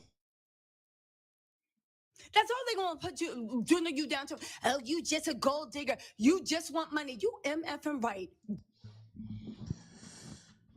You know, Rick is so wild and has went so far off the meter. It's shit that I can't even tell you on TV. I mean, you know, for the sake of our friendship, you know what I'm saying? I'm not even gonna bring it up. But trust me, he's went there. He has went where it's like, yo, Rick, man, what the fuck is wrong with you, man? You done took this shit too far.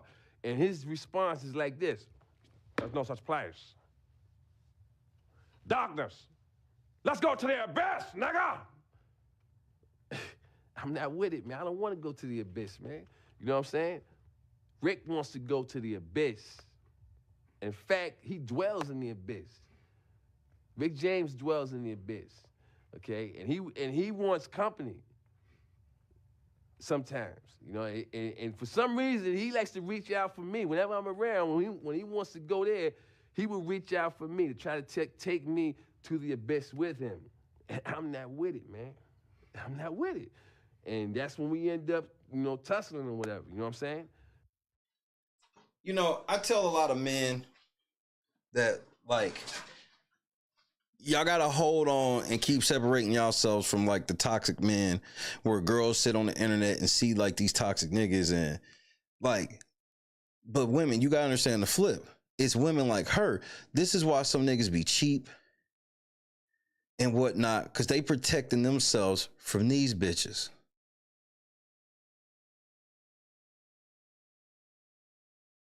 And Laura's absolutely right. She just said the quiet part out loud. There's several great women that's looking for great men, and it's hard for y'all to, I'm telling you, the easiest way to connect as great women and great men is get off this internet.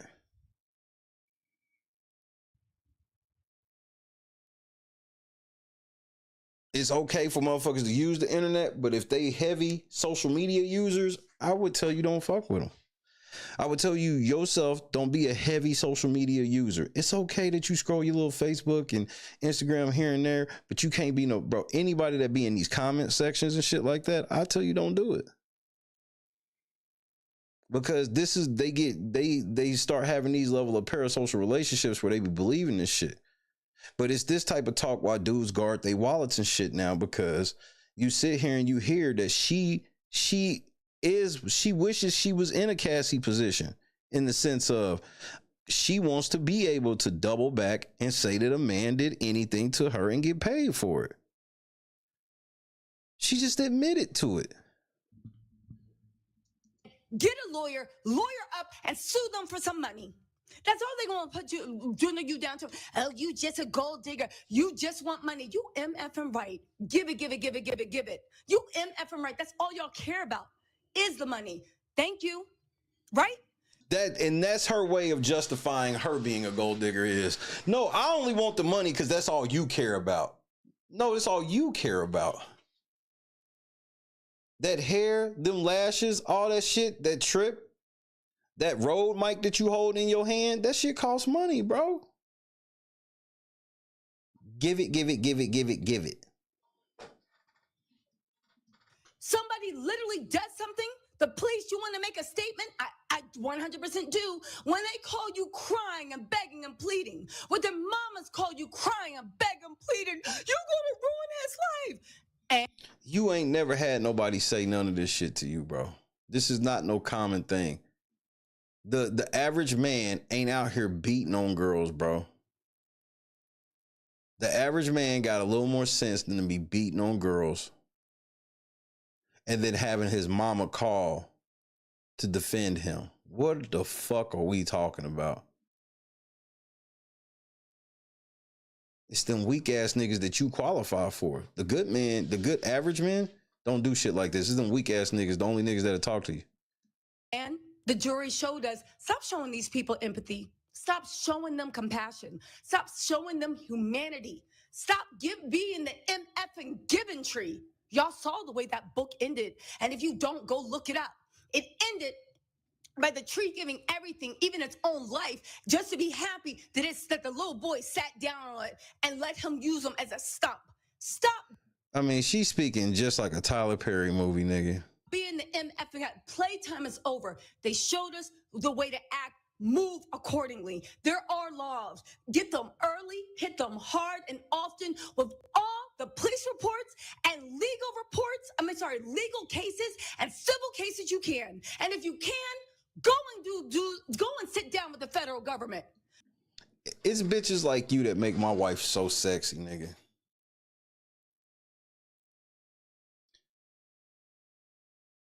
Because I'll sit down with my wife and show her this and won't say a word, and I'll just let my wife talk.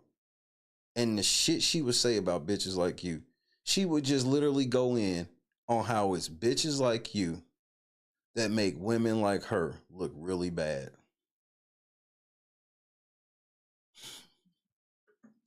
Go and sit down with the federal government. Do everything in your power to make sure that you have done everything so you are ever ever in a position like this, you don't have to rely on trying to explain to 6 ignorant people while you are now coming back and literally called a liar because you chose to give humanity to someone that beat you like an animal.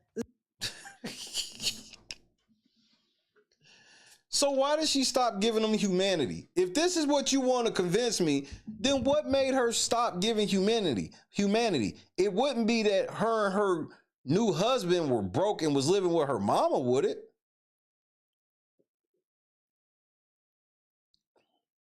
That wouldn't be it, would it? Because like you said, he was beating her ass and all this shit, and she didn't tell ever.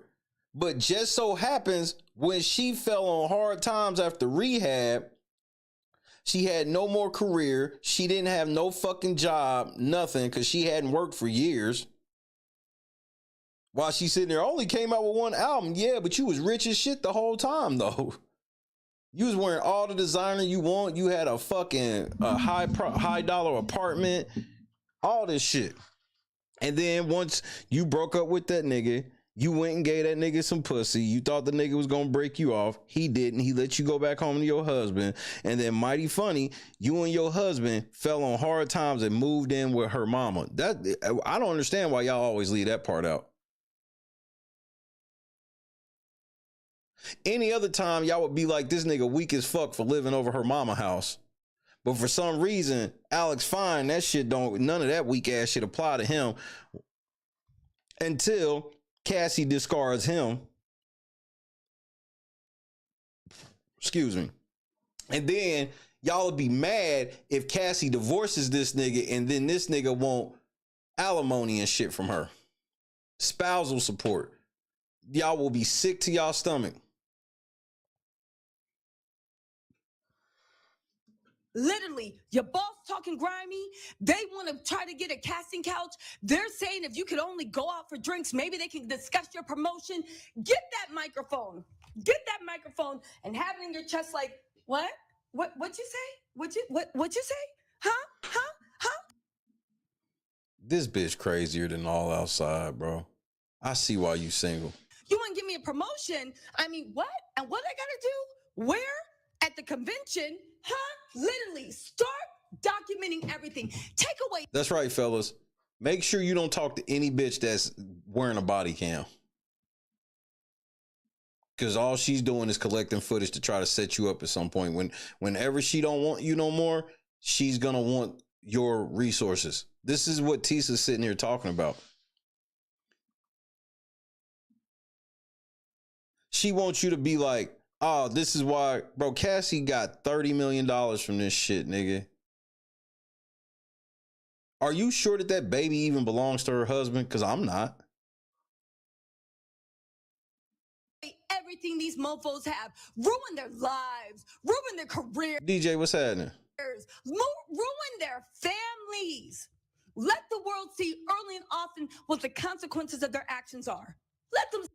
Nigga, how she married without a wedding ring? Who? I want a name. Who's the nigga she married to? He there. And, okay, so she's single.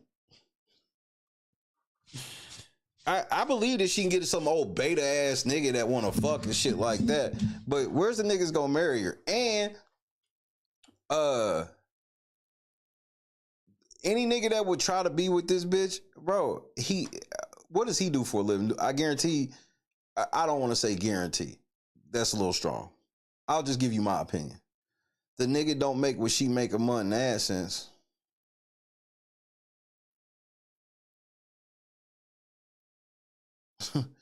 The nigga don't make what she make a month in AdSense, more than likely. She ain't got no respect for that nigga, and that nigga ain't gonna marry her.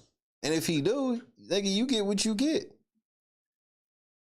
Like, and because we not gonna sit here and pretend that there ain't no beta ass niggas that go for this type of shit and sit here and say all this fucking shit. And then they will come back later and be like, I don't know how my heart got hurt. Yeah, bro, I know how.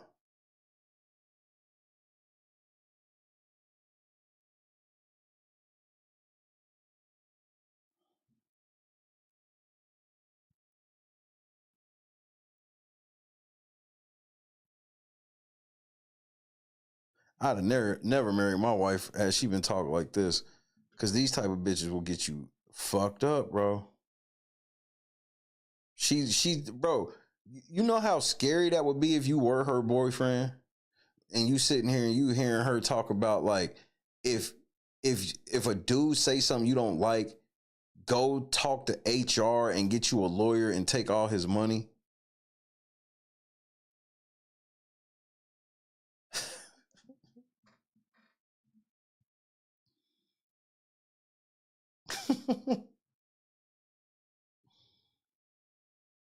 That shit would have my stomach bubbling, nigga. That shit would have my stomach bubbling. See, stop showing these people. They have put us on notice. They have put us on notice. Protect yourselves. That's all I'm saying. Okay? Now, right? Listen. This is all because she don't want to just say I was wrong about the trial. Just for the record. So we all on the same page. And listen, at the end of the day, Diddy's Inner Circle starting to speak. And Chef Jordan and Tiffany Red and a bunch of other people have broken their silence. And they're letting us know what everybody that is now liking Kim Porter's best friend's posts. Imagine having more beef with an impressionable 20-year-old daughter. Oh, Kim was 4 months pregnant on the carpet and she was smiling with Diddy and Cassie. Isn't that a Diddy problem? No. What are we talking about? Cassie testified on the stand that she was jealous of Kim Porter because she was so abused and everything that she was wondering why Diddy didn't bring the kids around her and why she couldn't spend more time with the kids and shit. You know, because she was trying to get away. And if Diddy had anything to do with Kim Porter dying, again, I ask, why did the prosecution not bring any of this up, charging? Why didn't they, bro? I would have believed it more instead of Rico if they would have charged him with attempted murder on Cassie.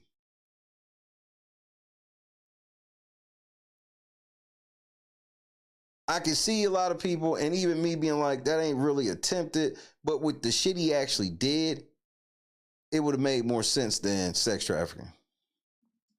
And you trying to tell us that Kim was more stressed out about Cassie than she was about Sarah?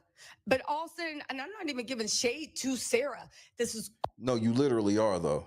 All going back to Diddy. It goes deeper than domestic violence. Let me tell you something. Show me. Let me tell you something. And this is what I'm sick of in America. I don't know how it is overseas. I hope to never know, but I'm sick of it in America. This whole thing that somebody can beat someone, and if you do, you'll go to jail. But the minute they find out you might have slept with them, oh, baby, all of a sudden it's domestic violence. Hey, Google, what's the definition of domestic violence? According to Wikipedia, domestic violence is violence that occurs in a domestic setting, such as in a marriage or cohabitation. In a broader sense, abuse including non-physical abuse in such settings is called domestic abuse. Thank you, Google. You're very welcome. Tisa, that's what domestic violence is. I know you want to say it just because you found out they was fucking, but it's like once you find out that when the violence happens within whatever relationship it is, that's what it is. Like you're trying to redefine words and shit. This is how bad she just don't want to say, when I told y'all I had all this insider information and I knew that Diddy was getting guilty of RICO, I was wrong. She won't say it. Ticket TV line at. That's why I still to this day, that's why I feel like Ticket TV stays off camera. Because he lies so much. Everybody that's off camera aren't liars. Some people be off cam because they got like real jobs and y'all niggas be haters and they don't want y'all to fuck it up and shit like that. But some people don't show their face because they're liars. They gonna work it out. If Diddy had beat anybody, man or woman, for any reason, like he did on that video, he would be under the jail. he could have been under the jail for this, but they didn't charge him for it. What part of that don't you get? You're bringing up shit he wasn't on trial for. He was not on trial for beating her ass.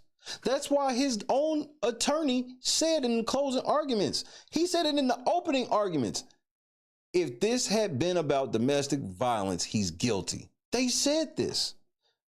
But Tisa, it wasn't. But because Cassie was his girlfriend, I don't know, it's complicated. Why is it complicated? Because as soon as you let a man lay down with you, as soon as you let somebody lay down, all of a sudden you cease to have any autonomy over your body and they own you for the whole time. You got this boyfriend, girlfriend.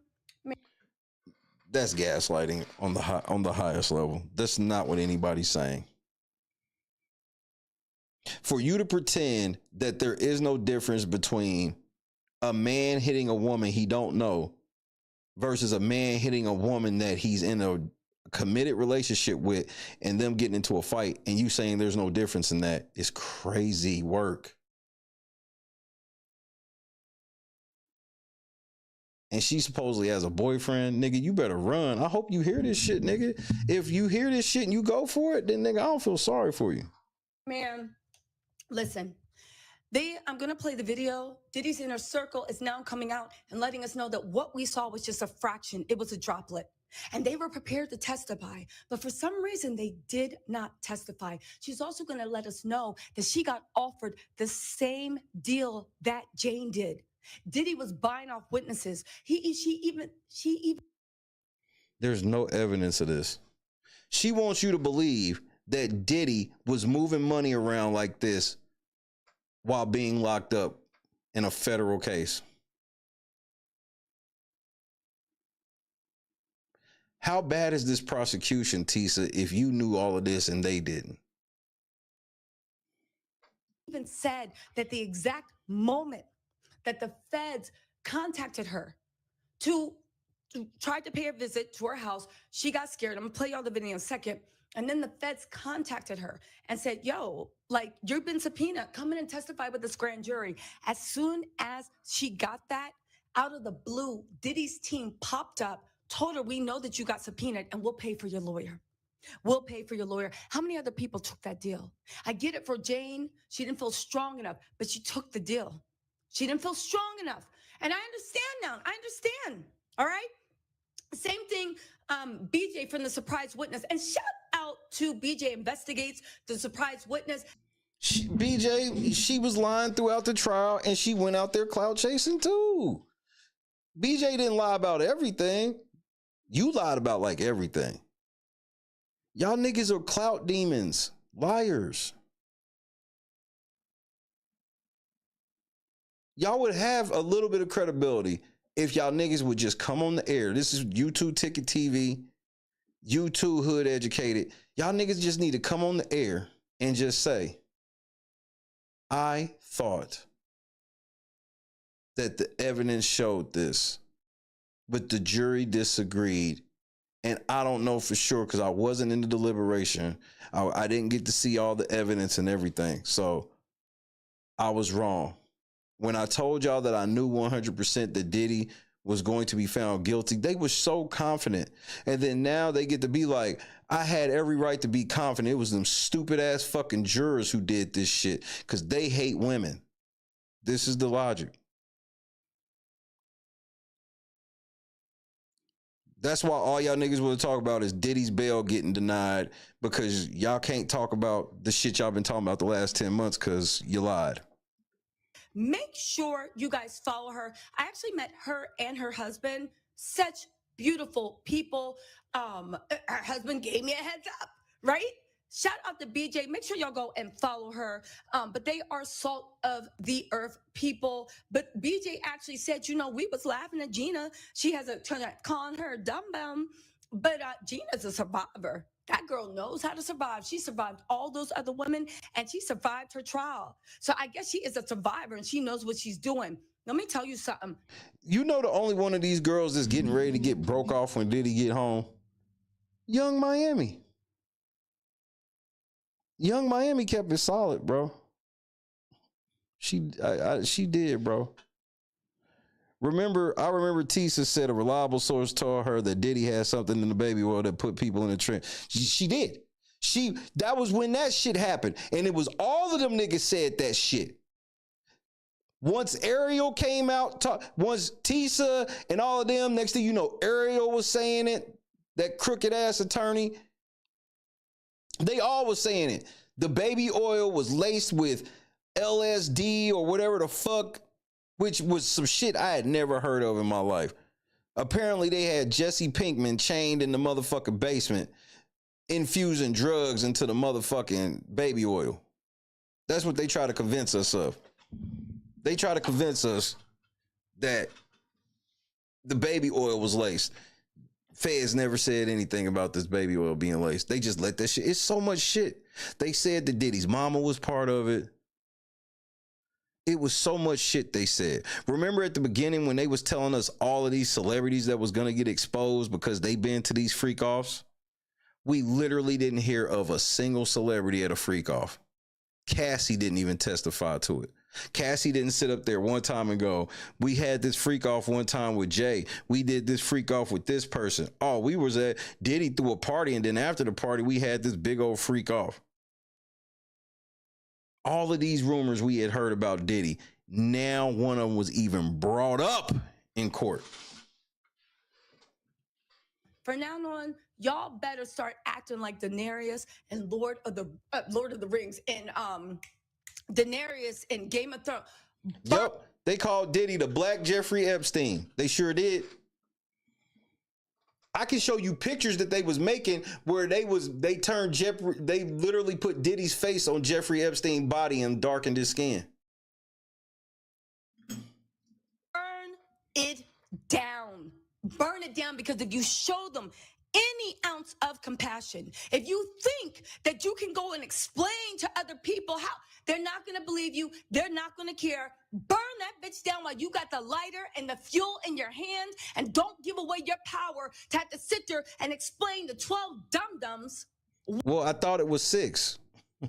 Why being dragged back to Now, remember, the foreman of the jury was a woman. But this is why I always laugh. It's always these pro-blacks, these pro-woman motherfuckers and shit like that, where you start realizing that you're not really pro that shit at all. Because as soon as a woman don't do what you like, she's a dum-dum. How are you any different? How are you expecting everybody to give women all women this respect, and you don't even give all women respect? Because as soon as a woman walk in the room and don't agree with your cockamamie ass shit, you'll call her a pick-me or whatever the fuck else you want to call her. All that women shit go out the window. a freak off was something you didn't do with consent. And watch them come back and be like, well, I don't think. Yeah. Anyway, I could say a lot, but at the end of the day, listen. You were wrong. At the end of the day, listen. Why do people say no Diddy? Where did no Diddy come from? Well, no Diddy is a play on no homo. So instead of saying no homo, you say no Diddy. Why? Because it was all these rumors that Diddy was having all of this fucking gay sex. These freak offs included Diddy fucking niggas. He was getting sucked off. Like Jag Wright told a story where motherfucker walked in the room and he was getting sucked off by somebody just because he was, it was a power play. All of these things. Meanwhile, the feds didn't even bring it up. So either the feds are incredibly stupid at a 95% conviction rate, or there was no evidence of these things. Nobody expected the trial and to hear about the freak offs and hear that they were as tame, quote unquote, as they were. We expected to hear about big ass orgies, multiple people passing Cassie around, Diddy getting some head from a nigga, Diddy possibly getting fucked in the ass by some nigga. Remember Gene Deal was telling us about how he was in the adult store and saw Diddy buy butt plugs, but he couldn't even admit that Diddy possibly could have been buying the butt plugs for a girl. So if I went to an adult store and bought a butt plug, you're not going to assume that I bought it for my wife. I just only had to buy it for myself. This was the shit. This was all these things y'all was saying. None of this shit came up. None of it. None of it. So if y'all really believe all of this shit is true, which you have that right to believe that all of those rumors and whatnot are true, because I don't think all the rumors are disproven. All I'm telling you is there is not enough proof. That's why the feds didn't bring it up. And if you think otherwise, then y'all niggas need to come out and be mad at Maureen Comey for doing a shitty job. I don't understand how the government ain't taking the L with y'all niggas. I would low-key respect y'all niggas if y'all came out and blamed the prosecution. To blame the jury is outrageous. Who uttered the word freak off that set the feds off? Isn't Diddy's freak off private? I don't even know. I know that they said, I think they had the text messages and break out the Methuselahs. They had the text messages that referred to them as FOs. But then even that changed. It changed from freak offs to king nights, wild king nights, debauchery nights. It's just...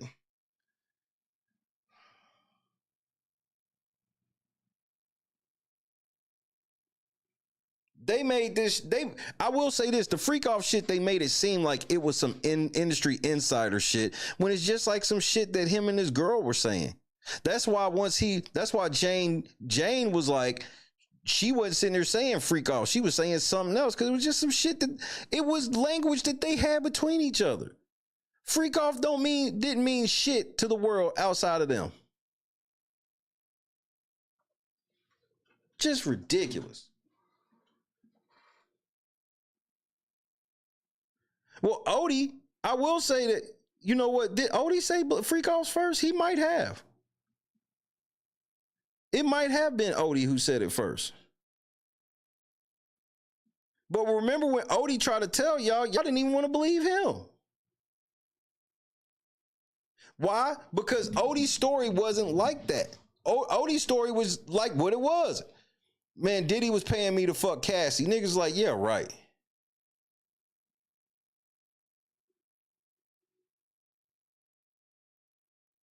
Y'all didn't even take Odie seriously. And I brought that shit up at the jump. It was like, y'all didn't even take this nigga seriously. Even though, because his story didn't sound as salacious as everything else. It was just kind of plain and simple. He tried to tell y'all niggas that Diddy was part of the boule. Y'all didn't want to listen. Most of y'all niggas ain't got an idea or an inkling of what the fucking boule is even about. LeBron and the boule.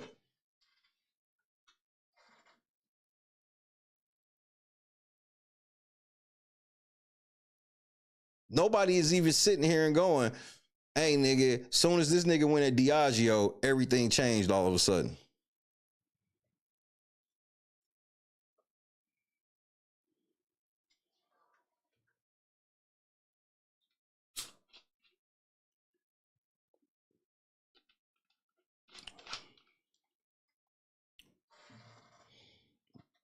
This is outrageous, bro. Listen, get this. An alternate juror has actually spoken out. And I have to say this, I hate these stupid jury members. They are. Yo, the devil's in full effect. Man, hold on, man. Just hold on a second. This bitch, bro.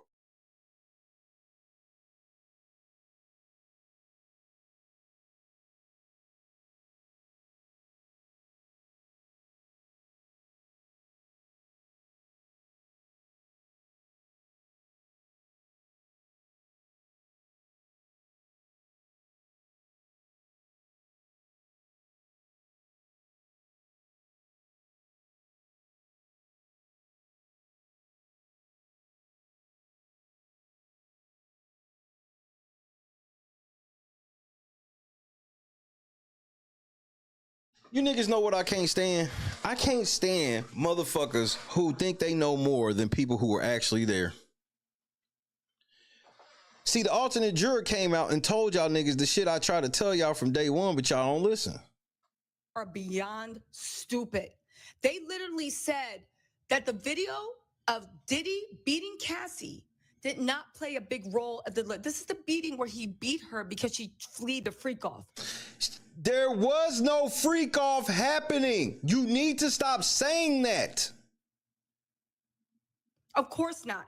Why would a woman being beaten and dragged back into a forced freak off have anything to do with sex trafficking? And do you even hear yourself, bitch? Like you can be all fake mad. All of this is fake. This is performative, just so y'all know. She's not really upset or anything. This is performative. This is her way of covering up that she was wrong. Because she has to be mad like this, because if she's not mad, then she has to explain why she's wrong. So this anger is like, it's the cover up. This is her doing a cover up. And I'm going to play the shit from the juror here momentarily. America, when you have the title of wife or girlfriend, you are property. And they will treat you as property. What are you talking about? Listen, Tisa. It's very simple, and the jurors try to explain it to you. That video, and I said it throughout the trial, and I said it before the trial started. That video does not prove sex trafficking. That doesn't mean the video's good. That doesn't mean that Diddy should have beat her ass and had the right to beat her ass. That's not the conversation being had. The conversation being had is sex trafficking. Just because he dragged his girl back to the room after giving her the fucking beats, that doesn't mean he sex trafficked her.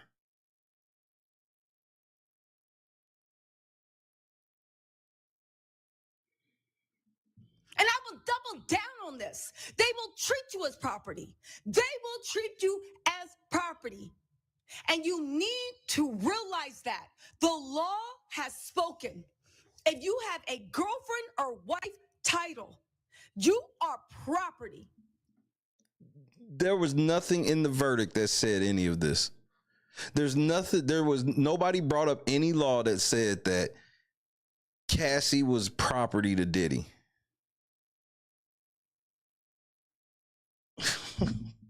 There was nothing was said, even nothing. There was nothing said. Bitch, just say you was wrong and just say you lied. You took a calculated risk. You found out that you was getting a lot of views by saying Diddy was guilty. That's what a lot of y'all niggas did. Because I even saw certain niggas that in the beginning, they weren't really saying that, but you was getting ate up in your comments. So you changed and shit went all good. It was a lot of y'all niggas in the beginning that was sitting here like, yeah, I don't know what Diddy did, blah, blah, blah. Then once y'all was getting ate up in y'all comments, y'all switched with lanes. Y'all was running through the HOV lane and y'all was running it up. Some of y'all done made hundreds of thousands of dollars off a line on Diddy. So I don't, it just shows the level of integrity you niggas got.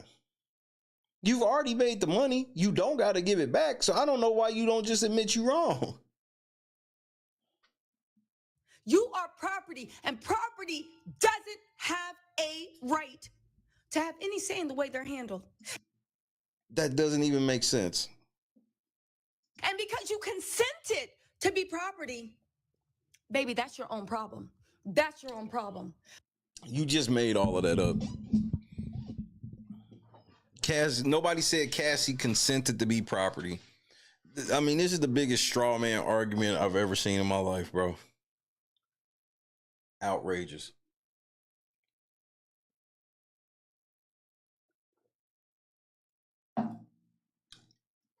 Let's get into this, right?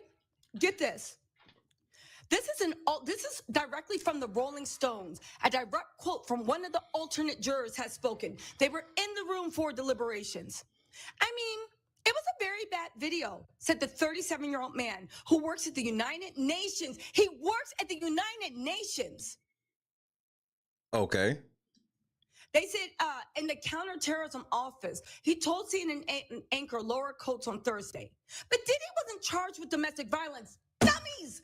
It's not domestic violence, and I don't. It's not sex trafficking. It's him beating her ass wasn't domestic violence. It was sex trafficking. This whore is insane. She is cuckoo. This is what it looks like when niggas don't want to. Bro, what did Kevin Samuel say about women like her? Accountability is they kryptonite. This is the shit these are the routes she'll run just so she don't have to be held accountable. I saw it when the nigga pressed her in public about her lying. The first thing she did, he's bullying women. What? Because you wanted to ruin, because you've already proven anybody you disagree with, you'll want to ruin their life. And that's why you told the women, if they at work and a nigga say something that they don't like, ruin their life. Go to HR, get a lawyer and sue the shit out of them. I don't care people saying, oh, you need to calm down. You're taking it too personal. You MFing right. I'm a woman in America.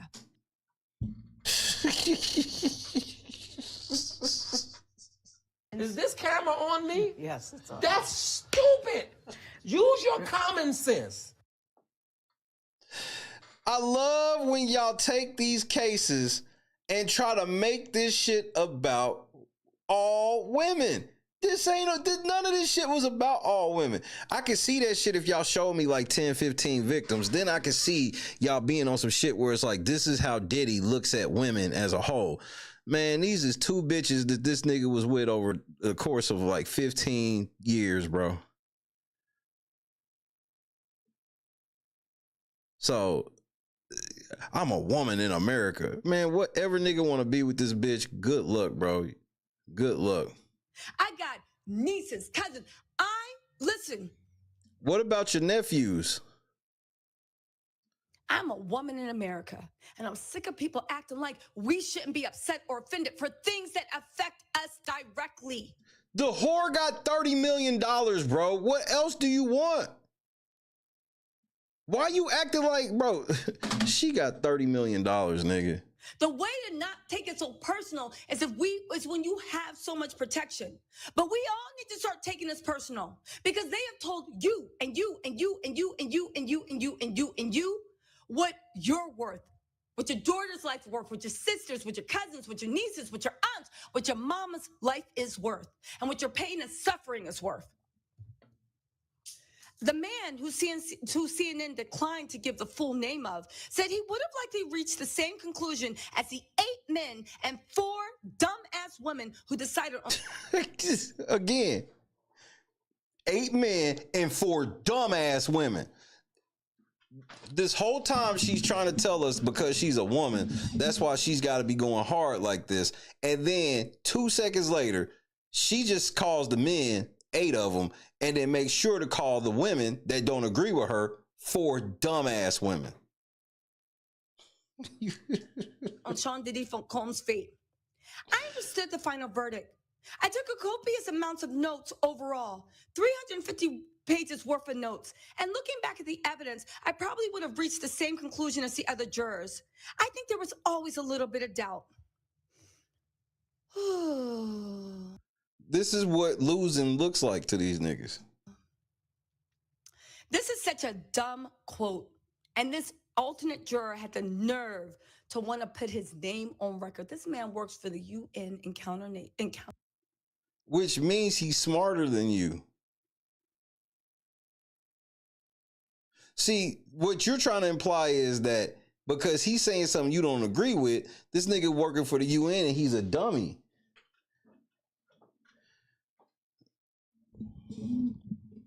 Fellas, you got to watch out for girls like this, bro. I'm going to be honest with you. Counterterrorism. But again, we also have to look at the U.S. And not just girls that you trying to be with or girlfriends, period. Like a girl like this, I would never talk to. Like, or even as like a friend or some shit. Like, no. Because when all this shit go left, you'll try to tell my wife I tried to fuck you and all types of other shit. That's what bitches like you do. As soon as a nigga don't agree with you, you can't just be like, y'all disagree. You got to try to ruin their life and make it as personal as possible. You've admitted it. Yeah, I made this personal. Why is anything that happened in a Diddy trial personal to you? It's not. Just for the record, she don't take none of this shit personal for real. This is all performative. She been getting cooked. She stuck her flag in that shit. She been getting cooked. And so this is how she deal with it.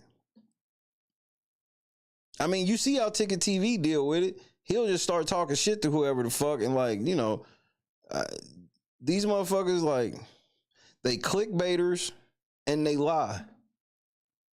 And now that everything caught up to them, they truly just don't know how to handle this shit. And it's funny to watch for me. Attorney for overlooking something. And maybe doing something a little better. And I get it. They did the best they could. And a more cohesive case. Because the fact that the juror didn't get why that video was so important. It had nothing to do with sex trafficking, girl. Like, what is wrong with you? And the overarching story of,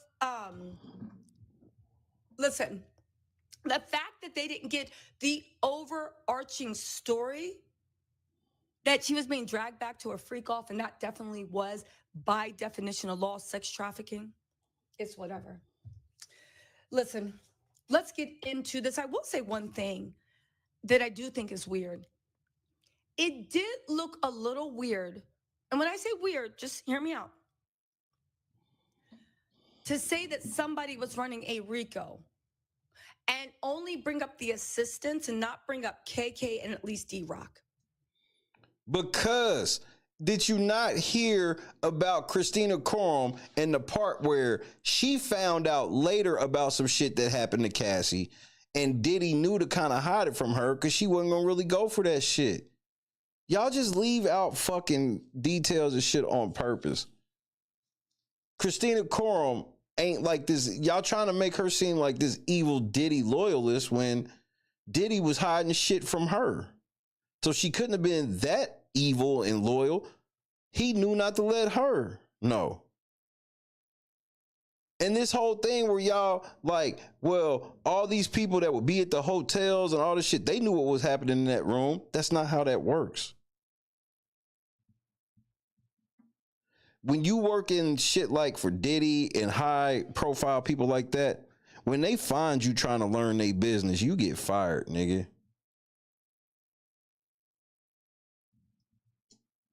However, Ticket blocked you 2 years ago. What the fuck, Big? What the fuck did you do? Nigga, I think you've maybe been to the kitty table once ever. What did you do? I gotta know what the fuck you did. Ticket would never say, like, Ticket always act like a tough guy that's willing to debate and shit. He would never have a debate with me. And if he did, he would just try to get loud and try to overtalk and cuss and all this other goofy shit. Because that nigga has no substance. However, I think that the government Good night, Ham Dog. should have indicted the real co-conspirators. Clive Davis.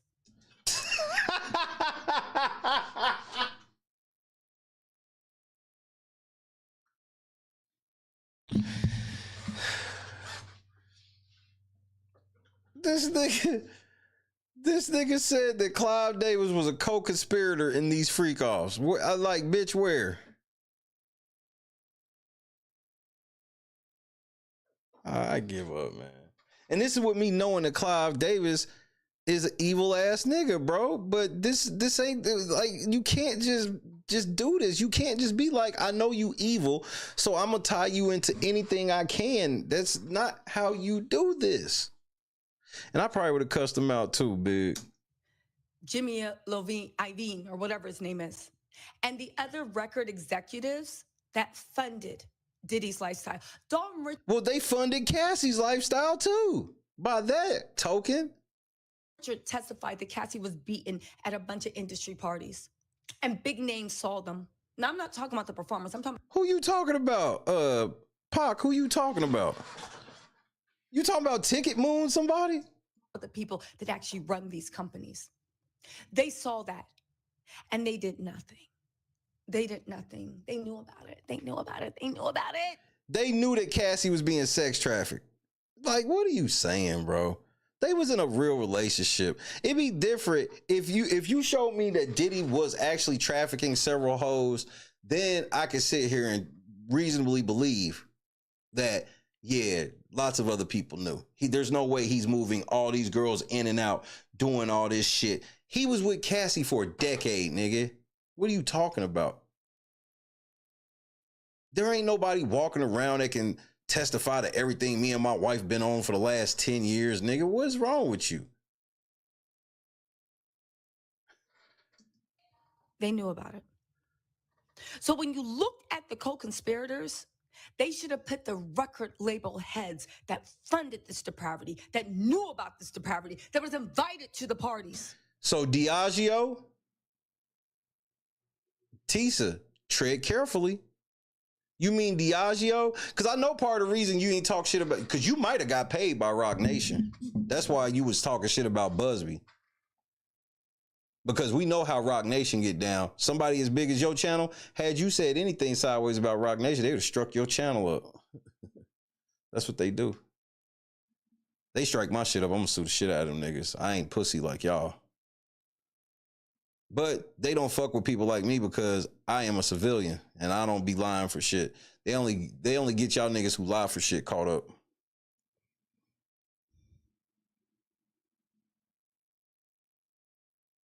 Good night, Tammy. Shout out. Good to have you. Welcome home. One thing that I did think was weird was the way that we allowed the freak-offs to be moved to, right? To be moved to. It was just intimate things with escorts. And I get it. That was one part of it. But we remember the article in the Daily Mail. The Daily Mail. Go off, sis. She said the Daily Mail like that was a real source. Go ahead. Where Diddy was known and all... Yeah, let me roll this blunt, T. So you wilding right now. I done listened to more of this than I thought I would because your level of just like, you just won't say you wrong. I was listening to Ticket shit after and I couldn't do nothing but laugh. I'll be like, man, y'all niggas make, and then the part that always makes me laugh is how butthurt y'all be after making so much money off the lies.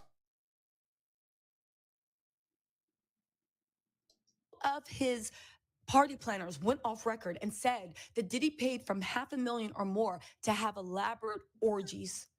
And that's how much they got paid to decorate it. And we remember how the Daily Mail showed pictures of a mansion that looked like Bram Stoker's Dracula. It did. It looked like an evil haunted mansion. Paid to have that mansion taken over for Meek Mill's birthday party. Okay. You didn't know that rich people rent places for and shit like that and castles and shit like that for birthdays? Why didn't the prosecution mention any of these? At what point will you blame the prosecution? Okay. And Diddy made sure all the locks in the houses were replaced with locks he wanted. And he's the only one that held the keys and he had them around his neck so he could lock people into the rooms. And that was all alleged. And the prosecution would have brought it up if they had proof it was true. He's the only one. And the locks you could lock people into the room while you were in the room, and you could lock them while you were on the outside. And he's the only one that could have the keys. He paid hundreds of thousands of dollars to have all those locks changed. And he also paid hundreds of thousands of dollars to have all the smoke detectors removed, and put in the type of surveillance things he wanted at the top. There's no proof of this, Tisa. None. Like, she's a liar. And they let him do that. And the guy actually said that after that. And this is what I said from Jump Street. I kept throughout the entire time, even before trial started, when I read the indictment, I told people from my own mouth several times, there is numerous things that I personally know that Diddy's guilty of, that I've seen, and that we know publicly that Diddy did, that he's guilty of. Why isn't the prosecution doing it? I kept saying that I think me personally, I feel like the higher ups was mad at Diddy for trying to get more power. He was suing niggas that put him on, calling them racist and shit like that. And I felt like the higher ups decided to spank him and put him behind bars for a year. Because with the prosecution having a 95% conviction rate, like, they don't suck. And they were trashed. When they came out and said that the prosecution team was going to be all women, I said, you think this is going to work with any man on the jury? To hear all women sit here and try to be like, have sympathy for a gold digger? Just, it was stuff they did from the very beginning that made me go, man, y'all niggas, it doesn't seem like y'all trying to really put Diddy in prison for his whole life. Y'all just want to humiliate him a little bit, let him sit down, and that be that. Party. There was blood everywhere, used condoms, stained clothes, stained sheets. Y'all remember that? And somehow from that, where everybody knew that Diddy was known for having like the orgies, okay? Everybody joked, oh, well, I didn't see those parties, but they were there. All of a sudden it moved to being like, no, freakouts were just between Diddy, Cassie, and escorts. So whose fault is that? Is that Diddy's fault? Is that the public's fault? Is that the jury's fault? Or is that the prosecution's fault? And you have to ask yourself, Tisa, is it possible the prosecution didn't bring it up because there was no evidence to prove any of this shit?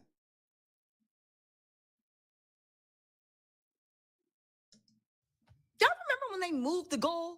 See, this is the thing. All these loser celebrities hoping that they can jangle, oh, you better not get in our bad side. The PR person won't invite you to a party. The PR person won't give you a free thing. You might not get whatever pieces of gold you were trying to buy people's integrity gift. I don't need it. Thank you, Lord. Thank you, parents. Thank you to my man. I don't need it. And then why? But you do. You're just like them. You just do it independently. Instead of lying for Diddy, you lie for yourself. And whoever your man is, this nigga ever asks you to marry him, he's an idiot. And girls like you that talk this confidently and shit like that, it's generally a known fact that you ain't pleasing your man. He's probably cheating on you. I just gotta keep that a buck. Like, all men ain't cheaters. The average man don't just be running around cheating on his main girl. But niggas that would actually fuck around with you, yeah, he probably is. You're unbearable. That doesn't excuse it. Cheating is wrong. He shouldn't do it. Premarital sex is wrong. But I'm gonna keep that shit funky with you, though.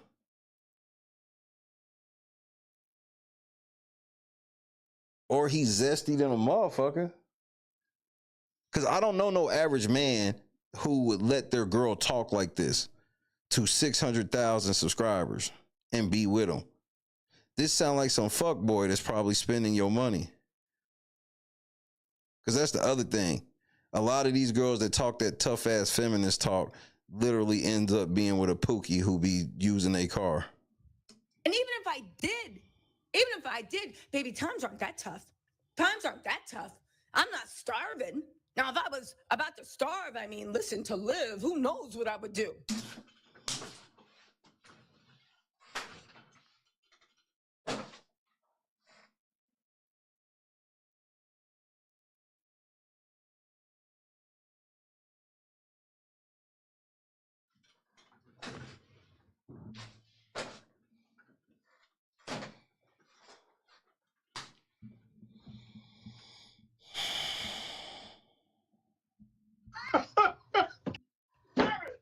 You can't make this shit up. So she's admitted she's no different than any other of these gold digging bitches. No different than any of these other bitches. She literally said earlier in the stream, didn't she say at the beginning of the shit, there's no money, there's no platform, there's no this, there's no party, there's no that, none of that shit that could get me to do it. Then she turns around 25 minutes into the video and goes, Well, if I was down bad, ain't no telling what the fuck I'd do. You see what I'm saying?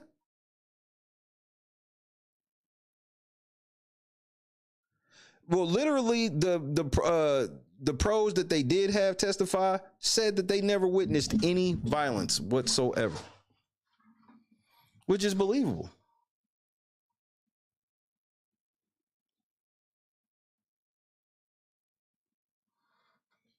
Listen to what she said again. Even if I did, baby, times aren't that tough. Times aren't that tough. I'm not starving. Now, if I was about to starve, I mean, listen, to live, who knows what I would do? See? You see how the root for the love of money is the root of all that is evil. Because she just admitted right there, all that shit she said in the beginning, she just let you know that if she was about to starve, she'll do all that same shit Cassie was doing. She'll get her mouth pissed in and all these other things because she can justify it. She's about to starve, so I have to do evil. I didn't have no choice. I was about to starve, so I had to do evil.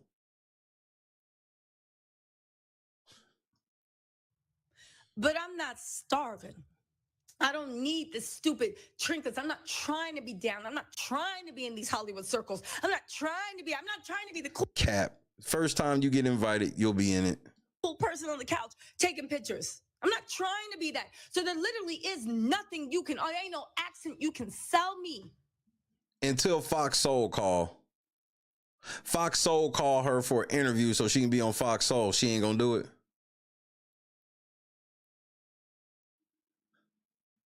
To make me try to swallow this and this gaslighting and the way you're trying to act like, oh, well, he's innocent of RICO. What about all the other stuff? He wasn't charged with the other stuff.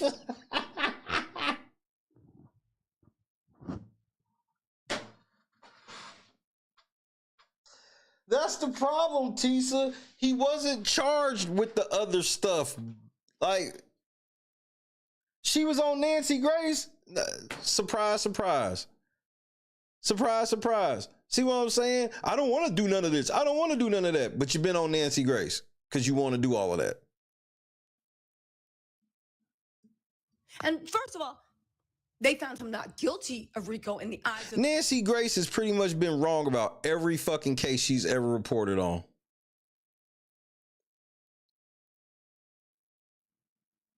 the law. But baby, I'm looking to the eyes of God, so whatever, right? God, don't bring him into your lies. Because God ain't tell you to come lie to everybody, bro. He didn't do that. Don't do that. But even then, what about all the other stuff he did? They moved the needle. All these record executives that were named in testimony, that saw, that witnessed, that financed, where are they at? Where are they at? Oh, they Ask the prosecution. Ask Maureen Comey. weren't named. That would have been a great thing to put on co-conspirators. That would have been the RICO. If you had dropped those names, I bet you Diddy might have been singing, or maybe not. Because I was talking to Jamie the other day, and she said that Diddy, his best bet now is maybe to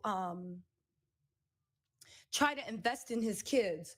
Try to invest in his kids so they can fund him. Because right now, with the forfeiture law, he is probably going to be done. Listen to this, man.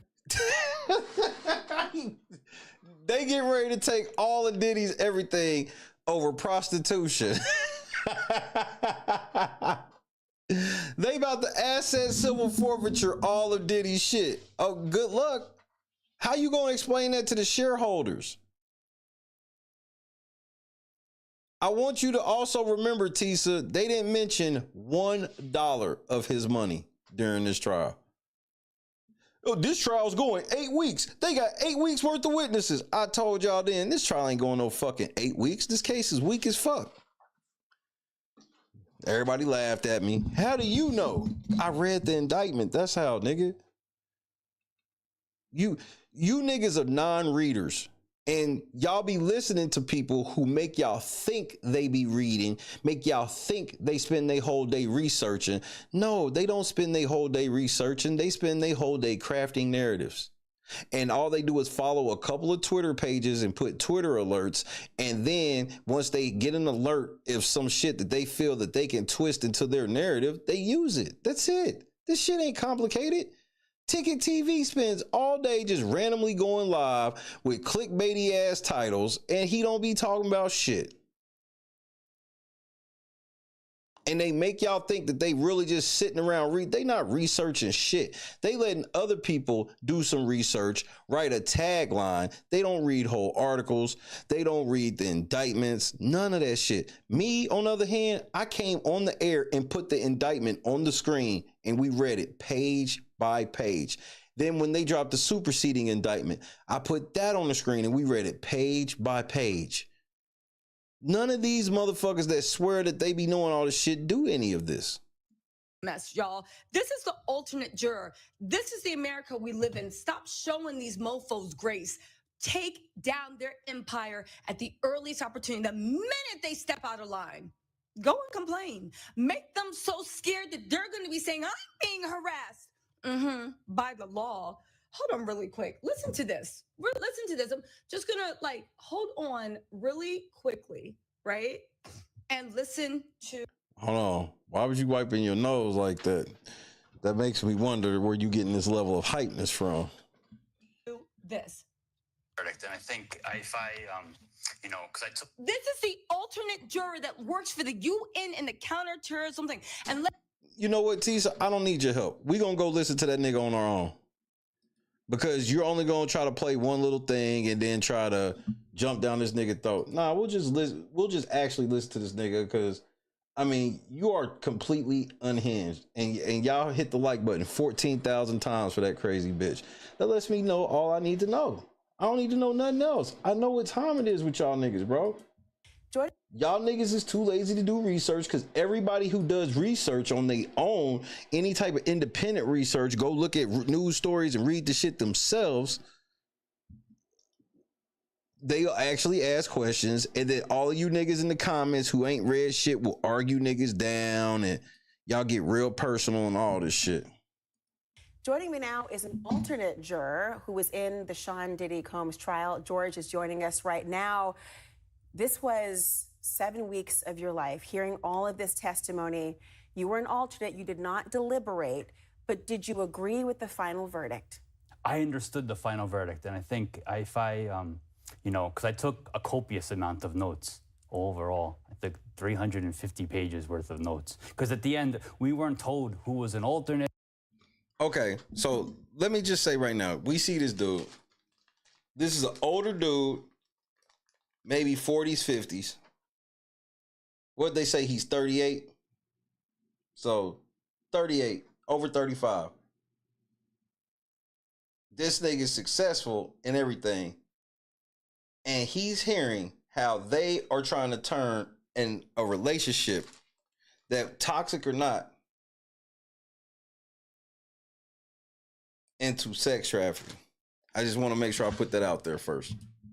Who was the hit that like button if you have not, because we a long way from 14,000.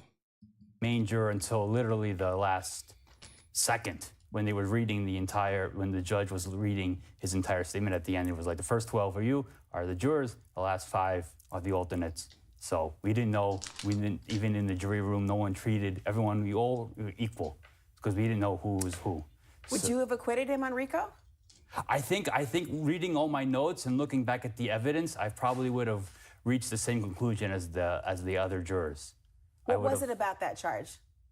I don't, the thing with the, when it, because we were asked and the judge had instructed us that we have to find, we have to find him guilty beyond a reasonable doubt. Mm-hmm. And I think there was always a little bit of doubt in people's mind. And I think it was a tough case to prove, especially the first one.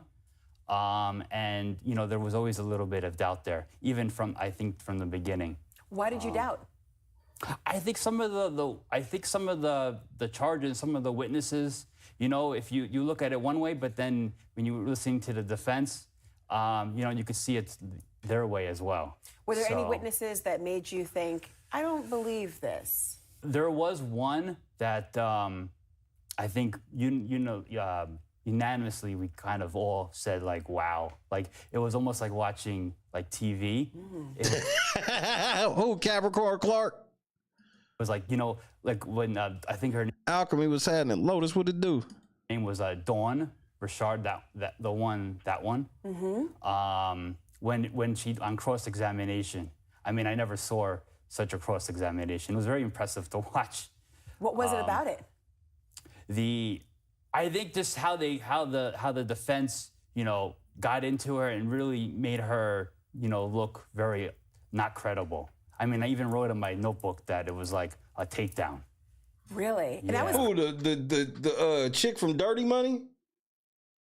Because it was multiple people that got up there, and the defense was straight up like, hey, nigga, you told the Fed something different than you. It was like a lot of them didn't realize that the defense got to see their other meeting with the Feds.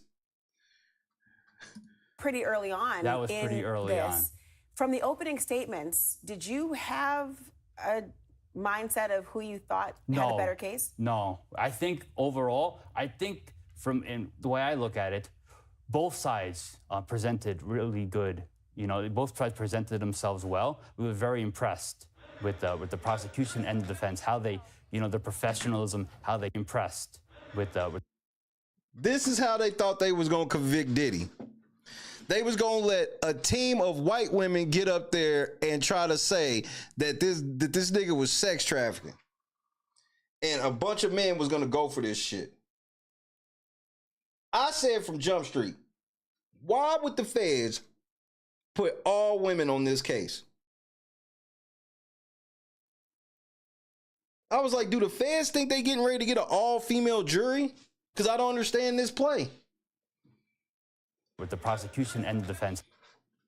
Mark Agnafilo walking around. Yeah, we balling, nigga. Hold on right quick. Let me grab something. We balling.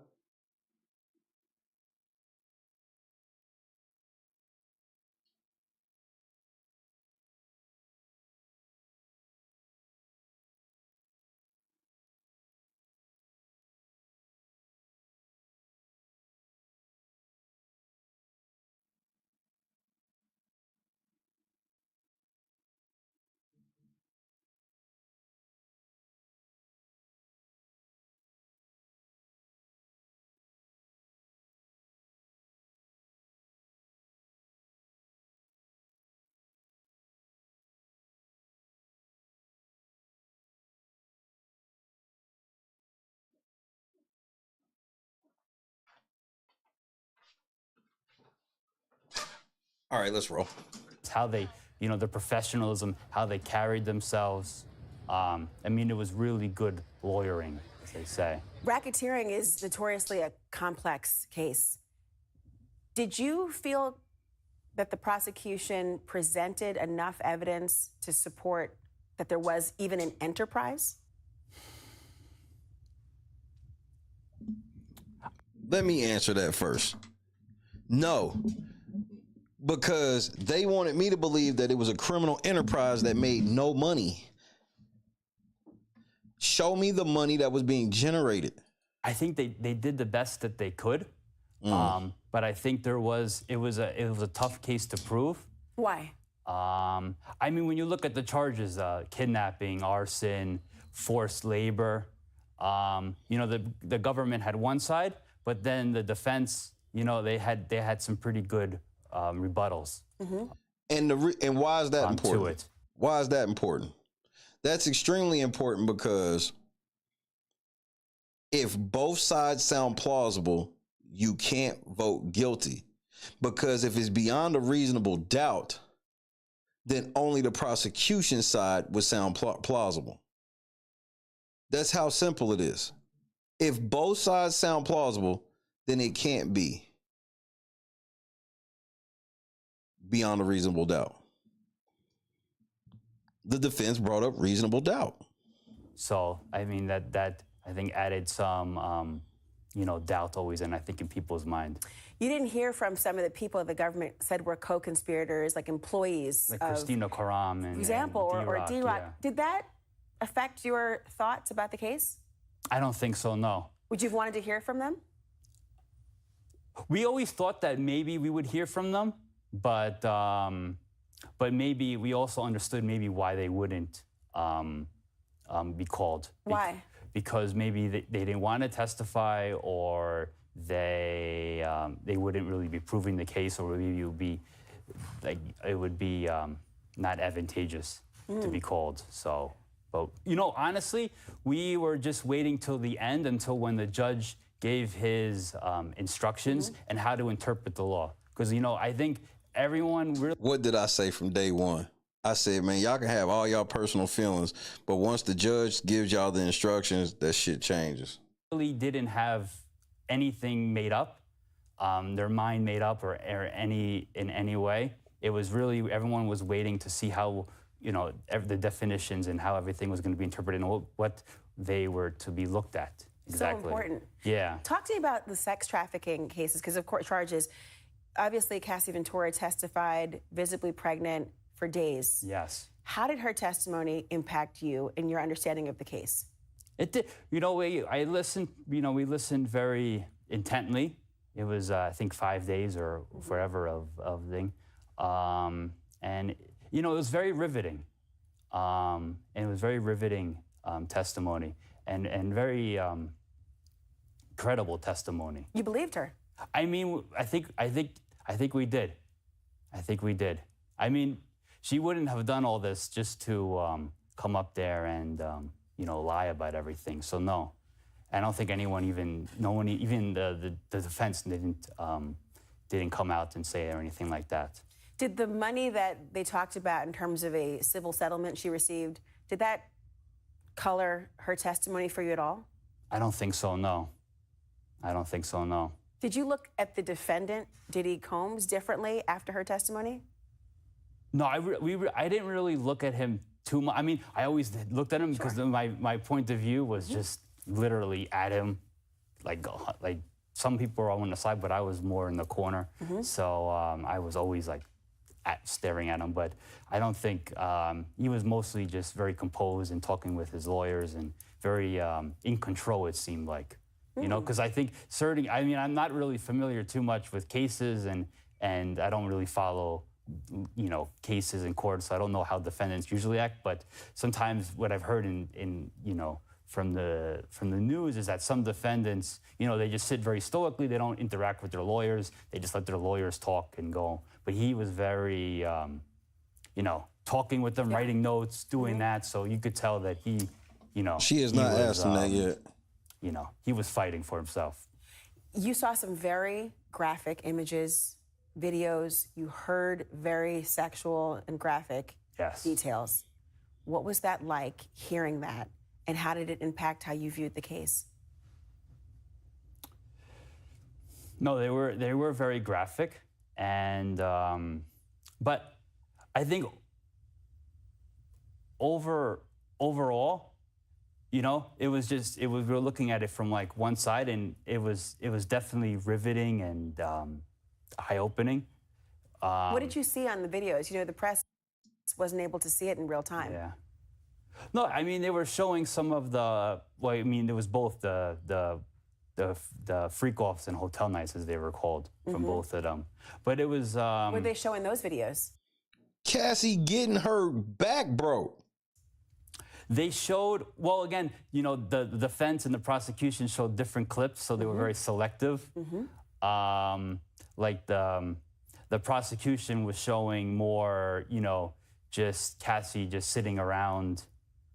The defense showed that? The defense showed that, yeah. Just her sitting around not engaging in sexual activity?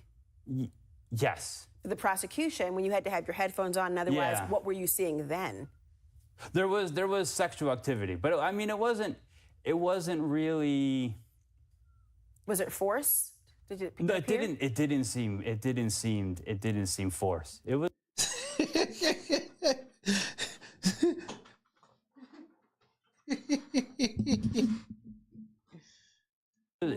It was actually like pretty tame. Really? Yeah. Did she? It was just a lot of rubbing oil and stuff on there. It wasn't anything too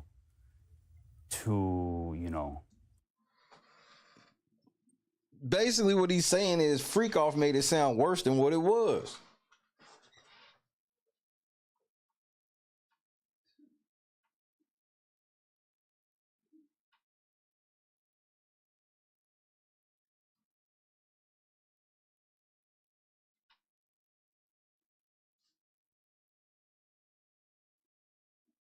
Freak-off made that shit sound worse than what it was. These niggas like they was just sensually rubbing oil on each other and shit.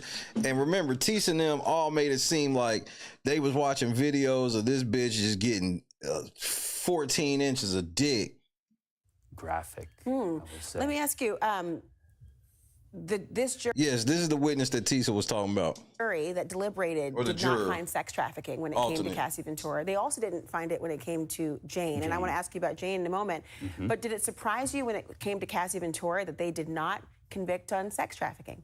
No, I don't. I think it was a difficult thing to prove, and I think there was always some doubt, whether, because I think what the judge says, it has to be forced, and I think the defense did show some messages where it didn't seem that it was forced. Oh, her.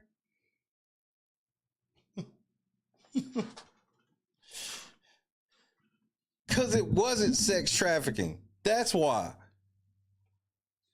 Her text messages The text when she talked messages. about it. Yeah. That was really important to you to consider. I think I'm just going up to change and put my ring in. I just picked it up. I'm always ready to freak off. Yep. Trafficked. I think that was one aspect, yes. Did that make you feel that it was consensual? It did seem like it, yeah. Yeah.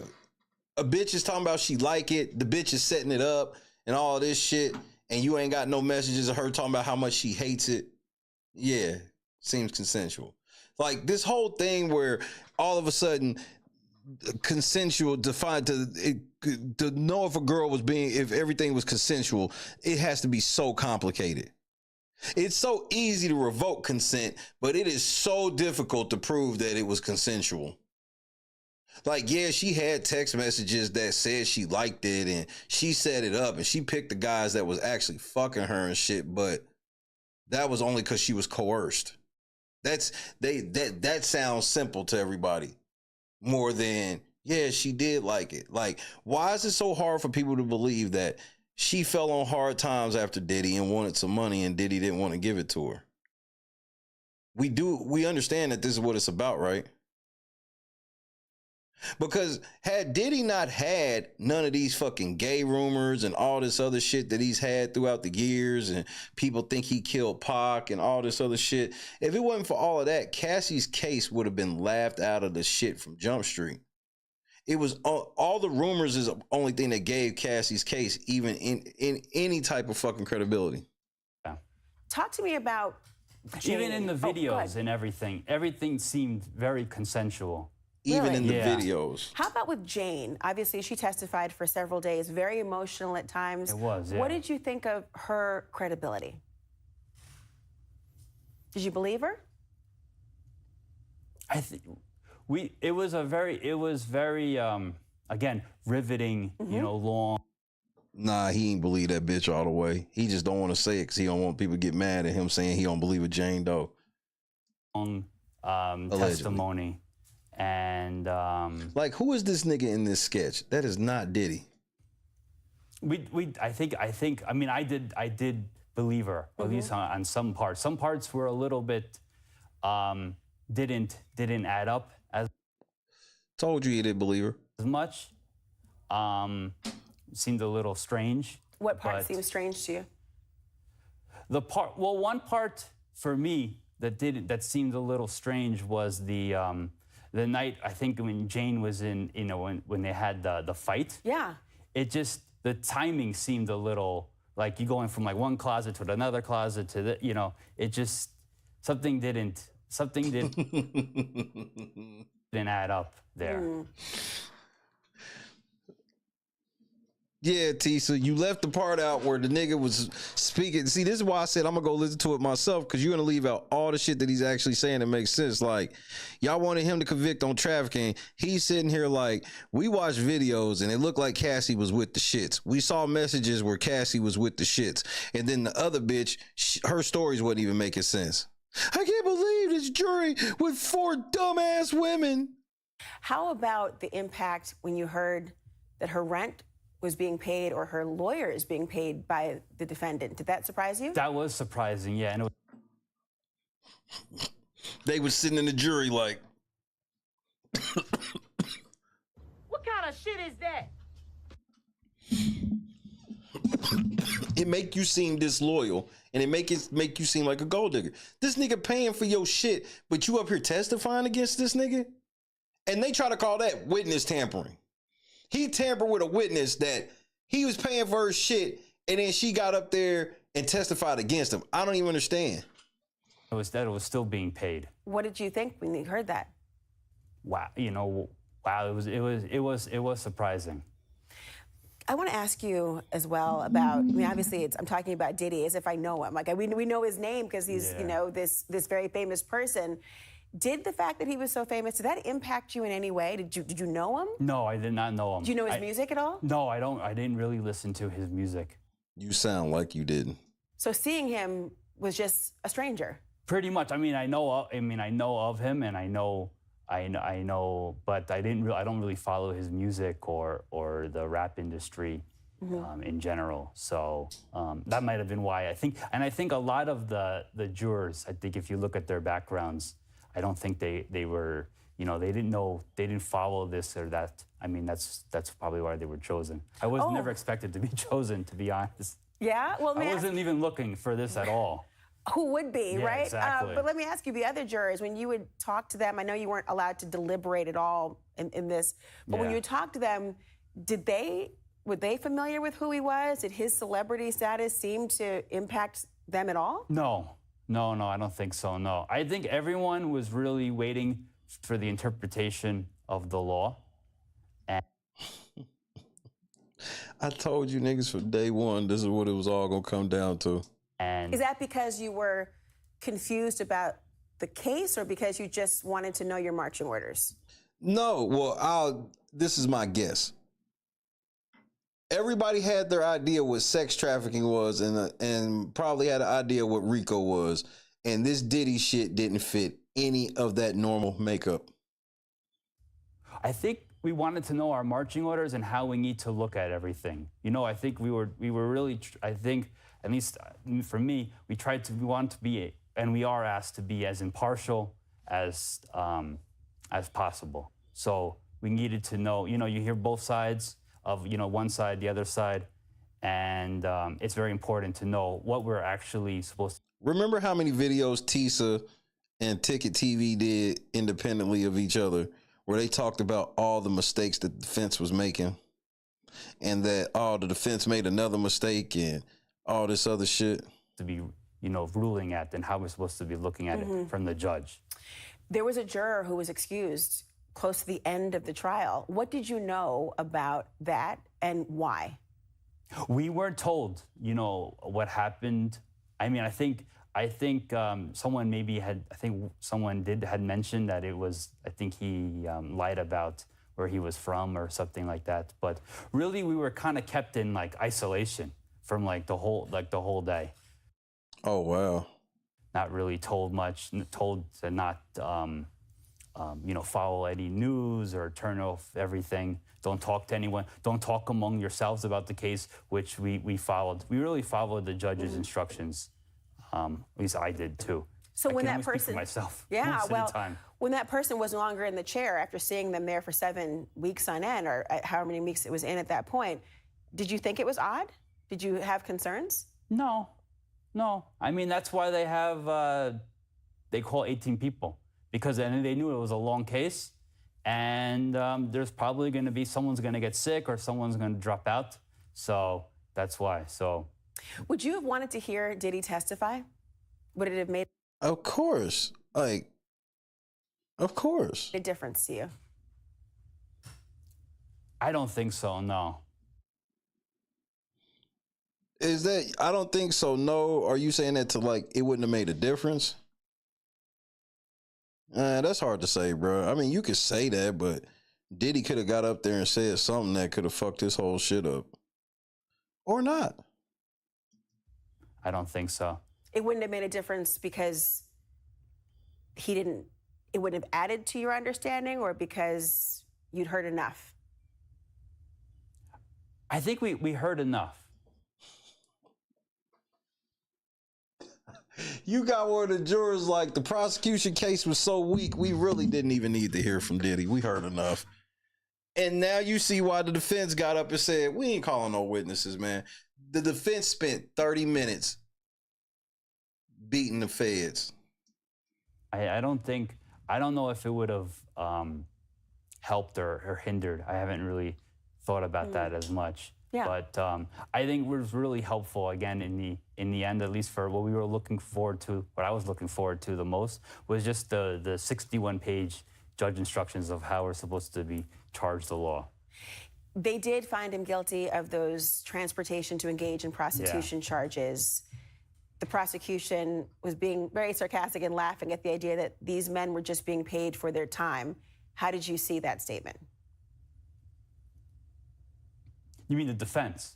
Well, the prosecution said that, well, yes, you're right. The defense said that they were being paid for the time. The prosecution was mocking that. Who did you believe?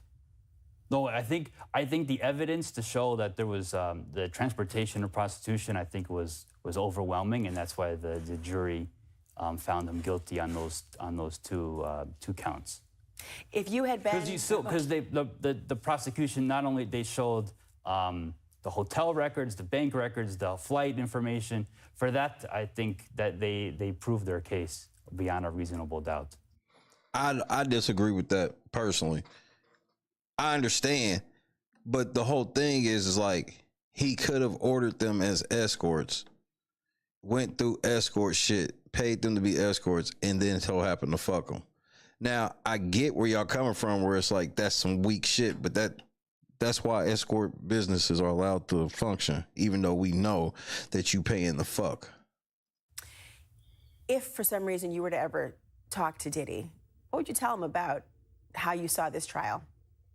To be honest, I really wouldn't want to talk to him or anyone associated with that. I just wanted to kind of tell my side of the story, but I really wouldn't want to, associate with him or any of the people that are with him. Can I ask you one more question? Sure. And it's about the video from the Intercontinental Hotel that you saw a lot. Yeah, it was. Was it a? Did you see it? Sometimes they did it like frame by frame by frame. What did you think of that? Did you see it enough? Too much? Too little? What? I mean, it was a very bad video. I think they showed it. I think they showed it enough. I mean, they tried to show it both sides, and did it make a difference to you in the actual charges that you would have had to deliberate over? Because he wasn't charged with. He wasn't charged with domestic violence. No. Did that surprise you? No, because I don't think domestic violence is a federal crime. So. Did it cloud the way you saw the rest of the charges by seeing that video?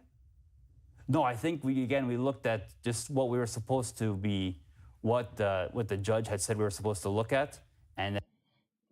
So blame the judge too, because the judge gave them jury instructions to go, hey, I know that he beat the shit out of her on that video, but he's not being charged with that. Remember that. And based off of the evidence that was presented to us, they ruled in that way. Do you think he should go to prison? That's for the judge to decide. I mean, he was found guilty on both counts. So the sentencing is not up to us, and not up to me. It's up to the judge, who was by the way, we were all impressed with the judge and how he was. So that the jury, I can't speak for the jury because I was an alternate, but I think we all really much liked the judge on this case. We found him to be very fair, very stern. He was no nonsense, but the way he conducted himself, at least from what we saw, because again, we only saw the beginning, and they always had, when they had sidebars, they would have the white noise, so couldn't actually hear what's being discussed. But we were always impressed with the judge. Hundreds of pages of notes, weeks of trial. Thank you for telling us what you were thinking. No problem. Thank you. And Tisa hates this nigga, even though this nigga said this nigga took 350 pages of notes. He actually got to hear audio, see the shit. And he just basically told you what we've been telling you from Jump Street, where it was like, yeah, the tape didn't affect anything because the tape had nothing to do with trafficking. Tisa acts like there wasn't even audio to like us for us to even know what the fuck Diddy was saying, what they was arguing about. None of that shit.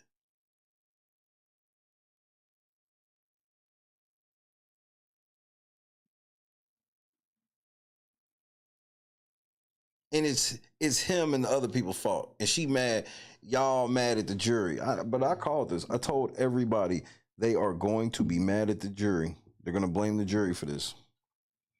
And here we are. Here we are, blaming the jury. Surprise, surprise.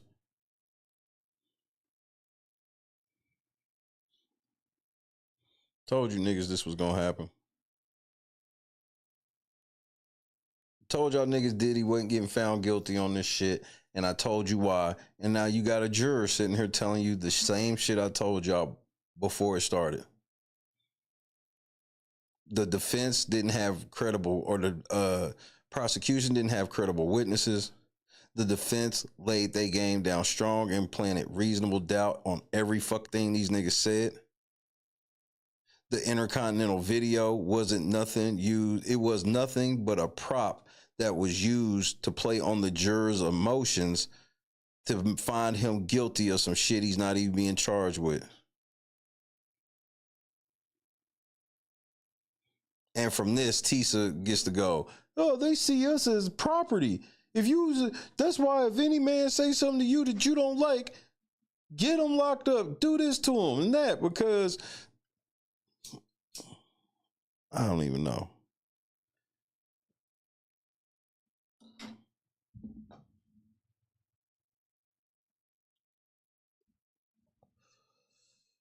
Tisa is a liar. Full stop. She's a fucking liar. Ticket TV, he a liar too. It's not exclusive to the women.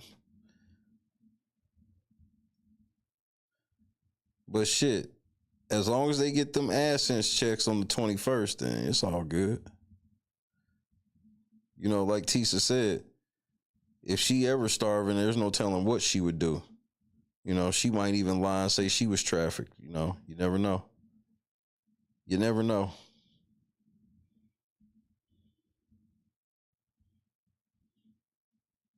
You ain't never heard of her.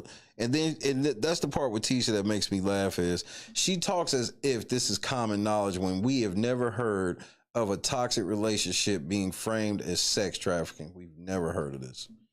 This was all brand new.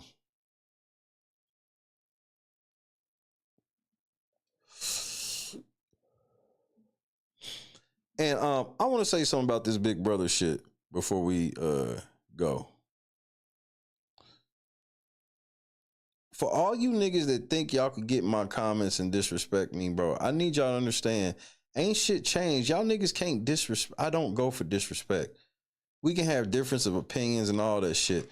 But part of the deal for me to be as interactive with my chat as I am, which I'm one of the most interactive shows on this entire app, because most of these niggas don't fucking talk to y'all niggas at all, whether good or bad.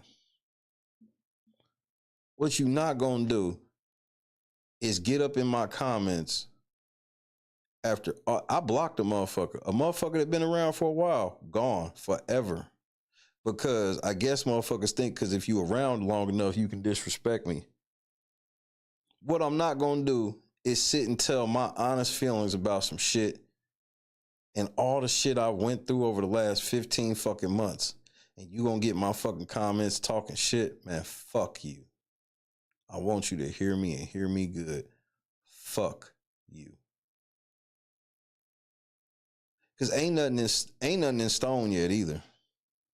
I meant what I said. And if niggas don't show up, then that is what it is. It wasn't as worth it to everybody as they thought it was. That's cool. But what I'm not getting ready to do is take on this extra amount of stress, plus take a slippage in the department of how the lights are being kept on in this motherfucker. I'm not doing that. I'm not. That I'm not. That's too far from me. It's one thing for me to bend and then go ahead and possibly do it. It's another thing for me to incur loss. I'm not doing that. I'm not doing that. I work too hard to get the shit where it is right here to just incur loss for a level of nostalgia for everybody. See, I don't give a fuck about everybody. Everybody don't have to care about like what I go through personally and all this shit. But it's the other shit where it's like, to expect me to incur loss for you is crazy because I don't expect nobody to incur loss for me. So, you know, some of you niggas think that because we chatted up and shit here and there that you can start talking shit to me and disrespecting me. No, you can't. The moment you start disrespecting me, the moment shit changes.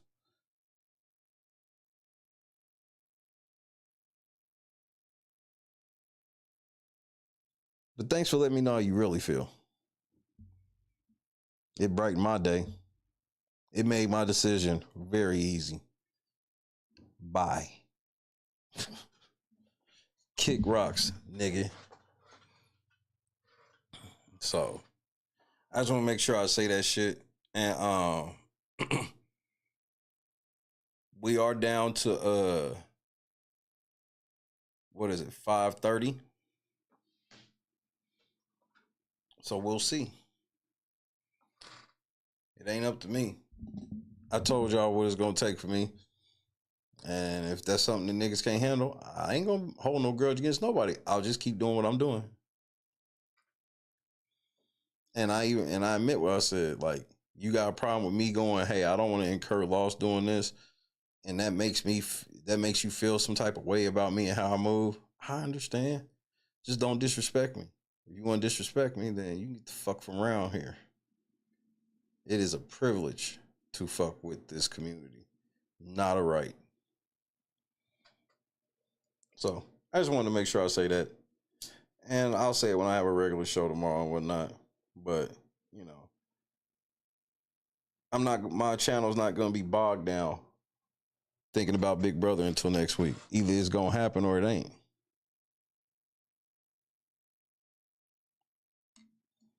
Either it's going to happen or it ain't. It's just that simple. So, for whoever need to hear that at, what time is it? Almost 6 a.m. on the East Coast? There you go. I hope everybody had a fun 4th of July. I'm glad that a lot of y'all made it to the stream with all y'all fingers because some niggas didn't. I still can't believe 4 Extra blew his damn hand off. Like, can't stand it.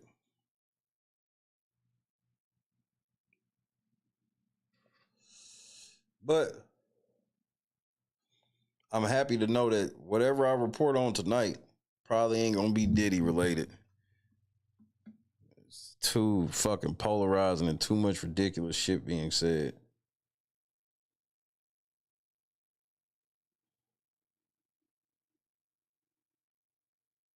I ate good today. I chilled, kicked my feet up a bit, hung out with my wife. It was a good day had.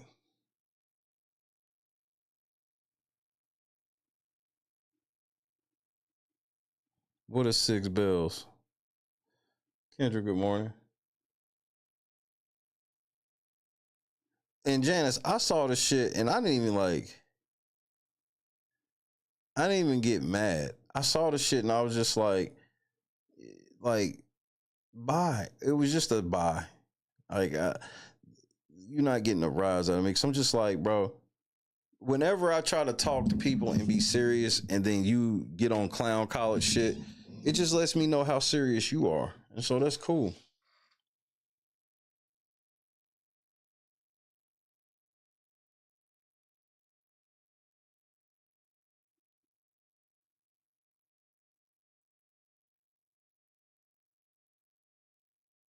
Six bells at 6 a.m. Okay. I'm with the shit.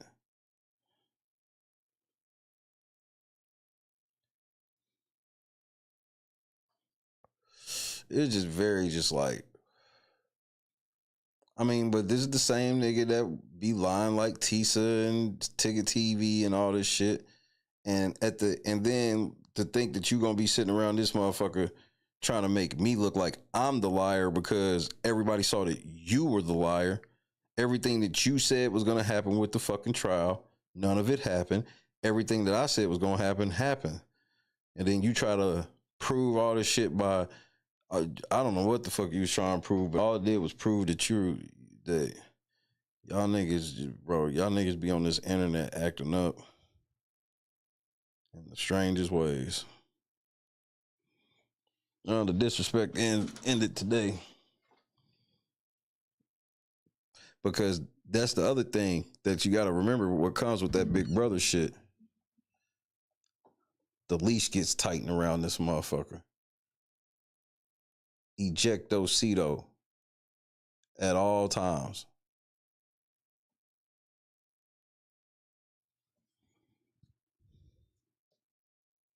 So we got till Thursday. It's a long road. We'll see what we talking about. Either y'all with all of that shit or y'all ain't. Either I'm going to have to do it or I won't. Either way, you know where I'll be. Sitting here waiting until September 2nd. The biggest day of my life. Professionally. Ever.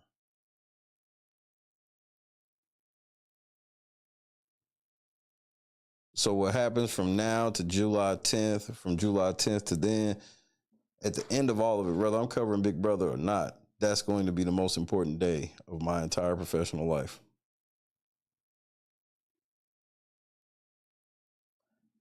But then again, I'm probably lying. Say goodnight to your boy. And say good morning if it's required for you. Happy 4th of July.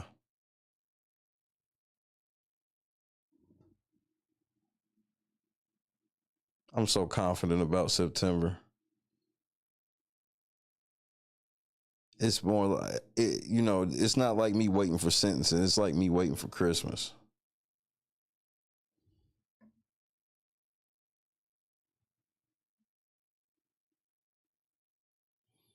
I don't know what you talking about, Asa. Like, what are you referring to?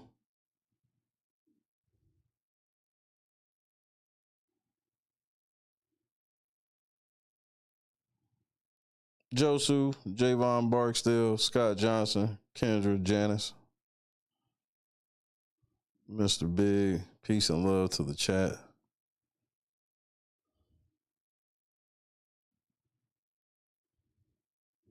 That's all we can do is keep praying, Janice.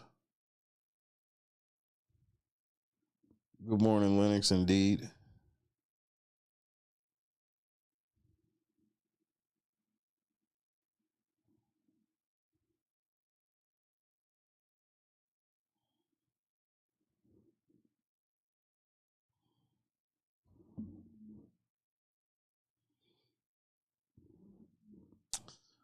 I love my job. Even when the shit get hectic. Even when the shit get hectic. It's getting hectic. It's getting hectic.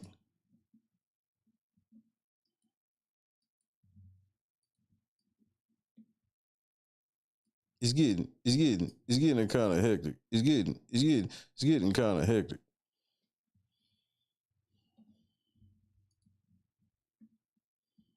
Holly.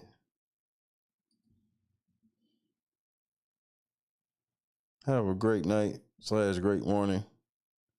Depends where you are in life. Damn, my shit is all out of whack. I just realized this.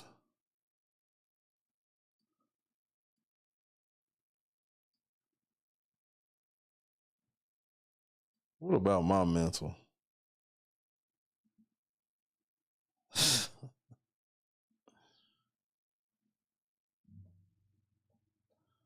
When's tomorrow's show? I guess that's a good question. It could be, Kendra. I don't fucking know.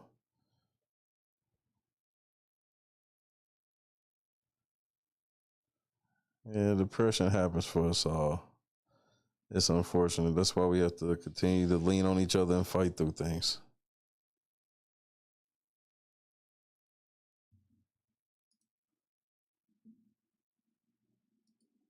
Tipping hands is wild, though.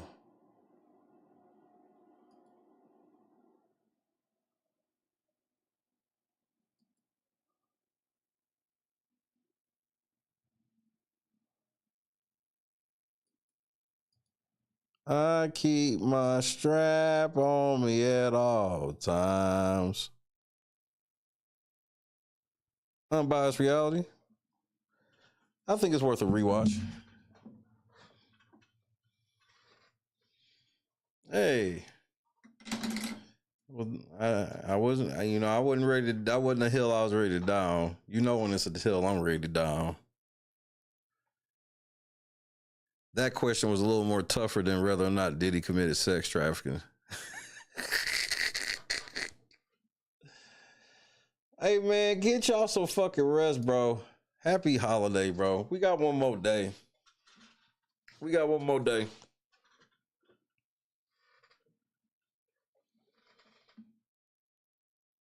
I'm going to pray for you 4 extra. I didn't want this to happen.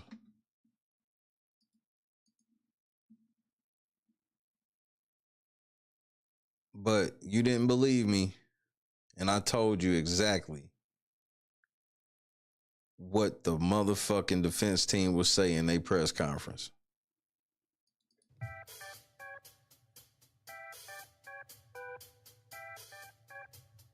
Belt to ass, I guess we gon' survive the onslaught of this lawsuit. He got 22 days from the 5th. But boy, I know that he coming back to YouTube because he needs some help because his grip is gone. I might not have the lyrics, Good night, but I'm Freedom. telling y'all that we're looking real strong, and I guess do say we ain't going nowhere. So this is what I'll say. You tried, they helped you, you failed. Good luck. Bye-bye. Dismiss. Get your ass out of here. I only heard from 2 teams. Guess what the 2 teams that called me, Ocho, say, what's your phone number, where you gonna be? Who that? Hey, Shannon, one of them little white girls at the door, she got on a Gucci dog collar talking about she came over here instead of letting you choke her in public. Shut the fuck up. Hey, don't think you can start disrespecting me because you got the little white girl at the door and you live on the air, bro. I don't care about you being live on the air. Who you think you talking to? Next door. That's what I thought, bro. You better be talking to next door, man. You got me all the way messed up. Don't you ever disrespect me like that again. Just because you got all these cases and all that stuff going on, man, don't mean you gonna start disrespecting me, bro. Stop choking them little white girls. Got me all the way messed up. Hall of Fame head ass. Cincinnati Bengals was one. I would never intentionally hit somebody with a baton in the head. It would look intentional. And I wouldn't do nothing like that ever. I would never inflict pain on anybody. I'm not that type of person. I would never do that to nobody. You have to believe me. Why would I do that to somebody? If you look at the footage, you will see that I'm innocent. You know what I'm saying? I'm not that type of, I'm not a monster.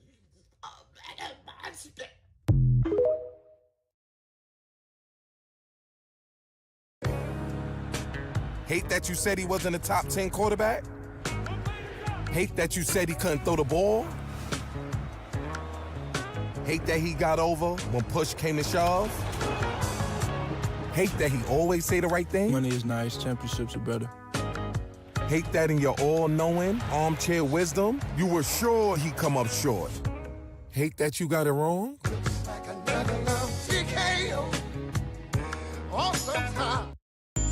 Y'all bitches always worried about what they doing, who they fucking, what they got going on. Worry about. Ace, and these are facts. A whole meal for $5. You had a fucking box of pizza, a slab of ribs with a side of large fries, but ain't offered me shit though. After I just got you from the hospital last night. Oh, that shit ain't scare you, huh? But you just want to keep stuffing shit down your mouth. I just want to go back. You want somebody to feel sorry. Good night, Turtle. But you keep eating honey buns and shit under your bed. Yeah, I saw you last night trying to sneak them under there. I don't know how you got down, but I saw you. Where? Where? What the fuck you mean where? Oh, your big ass wanna play slow. All right. Tell me what the fuck this is, then, right here. Honey buns and shit. Oatmeal cream pie. What else you got under this motherfucker? Twinkies and shit. Stop yelling at me. Stop yelling at you. Your kids in there, we in this bitch hungry. Ain't eating shit. And you say, all right, no extra shit up, man. I ain't feeding your big ass no more, dog. Hey, baby. Me and the kids about to go to Burger King. You want something? Y'all see it. Yep. That's what it is. Best hands in the world. Y'all be playing with me. Come taste it yourself. See all that butter? Deliciousness. Y'all want to know the secret so bad about it? A little bit more. A little bit more. And this is why big backing is an epidemic. This is why big backing is an epidemic. I had to take a shot of insulin. Get some insulin from somebody else to finish watching this video. Y'all swear y'all be cooking. You got a whole 40-pound bag of sugar on 3 pans of yams. Talking about you see it. We see it. We see diabetes. We see gout, cavities in all teeth, hypertension, headaches, limb amputations, the big arm disease. I don't know what they call it, but just big arms. And if you can spread sugar like that, it's too much. Talking about it in a little bit more. That's enough. Jesus said that was enough. It's more than enough. It's abundant. You cooking up disease at this point. I wouldn't eat them yams with somebody else's mouth. We gotta do better. We gotta stop this mess. God is great. Happy 4th of July weekend. Stay safe, bro. Some of y'all niggas didn't listen. Yo, what's going on, boys? How are you? Yo, dap me up. Hey, all right, damn. What part of the city are you from? Yo, what's up? there, brother. Hey, Yeah. What's up? Yeah. You guys ready for this? Take this. Oh, all right, sick. Why don't you guys come inside? Don't ski. These are the guys. I'm Octavius Gray. And I'm Steve. Steve Lavoie. It's okay, I have vape in here, right?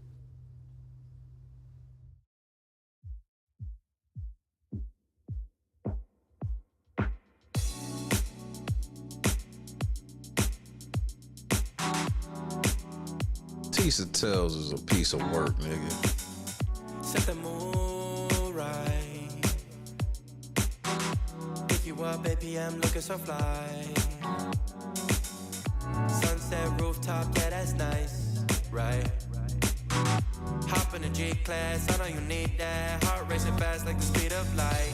Is this attraction, or is it the moonlight? You want satisfaction, but only for one night. This could be real love, but you've been broken, and I just want you to see what I can be for you. What I can be for you. What I can be for you. What I can be for you. What I can be for you. Was Tisa telling the whole truth? Barely. Finding you is like a treasure. Making my heart feel this way, yeah, yeah. And I'll treat you so damn special. What you did, who you were with, I don't care about Damn, big. They at least stopped here about 2 hours ago. share your success and heartbreaks. Yeah, you know I stay by your side. Never leave you dissatisfied. But I need you to let me know. Is this attraction? Or is it the moonlight? You want satisfaction, but only for one night. This could be real love, but you've been broken, and I just want you to see what I can be for you. What I can be for you. What I can be for you. What I can be for you. What I can be for you. Baby girl, it's just one night. Yeah, baby girl, it's just one night. Oh, yeah, it's just one night. Yeah, baby girl, it's just one night. Yeah, girl, it's just one night. Yeah, baby girl, it's just one night. Oh, yeah, it's just one night. Yeah, baby girl, it's just one night.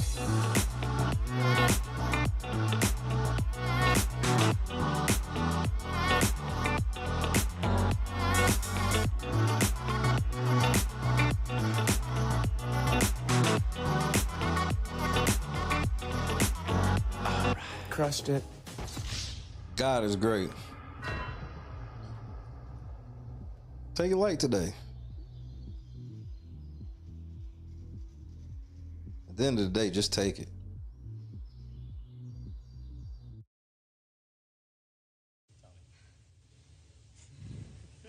Guys, I gotta go. You got it, I don't want Jess. to hurt myself. You got a pee? It's all right. No, You got it, Jess. You gotta go, girl. Let go. I don't even want to fall. Turn to the side. You're okay. Just You're good. land right on that booty, girl. Just put your legs out Turn and to the pull on side. your booty. Jess, you're amazing. You got it. You got it. You got it. Turn to the side. Just let go and turn. Like you're laying in bed. Yep. Like you're jumping onto your bed on your side. Just let go and turn to the side. Shut your eyes. You got it, my love. Just turn to the side. You're okay. Careful. I've never even heard of him. I'm petty.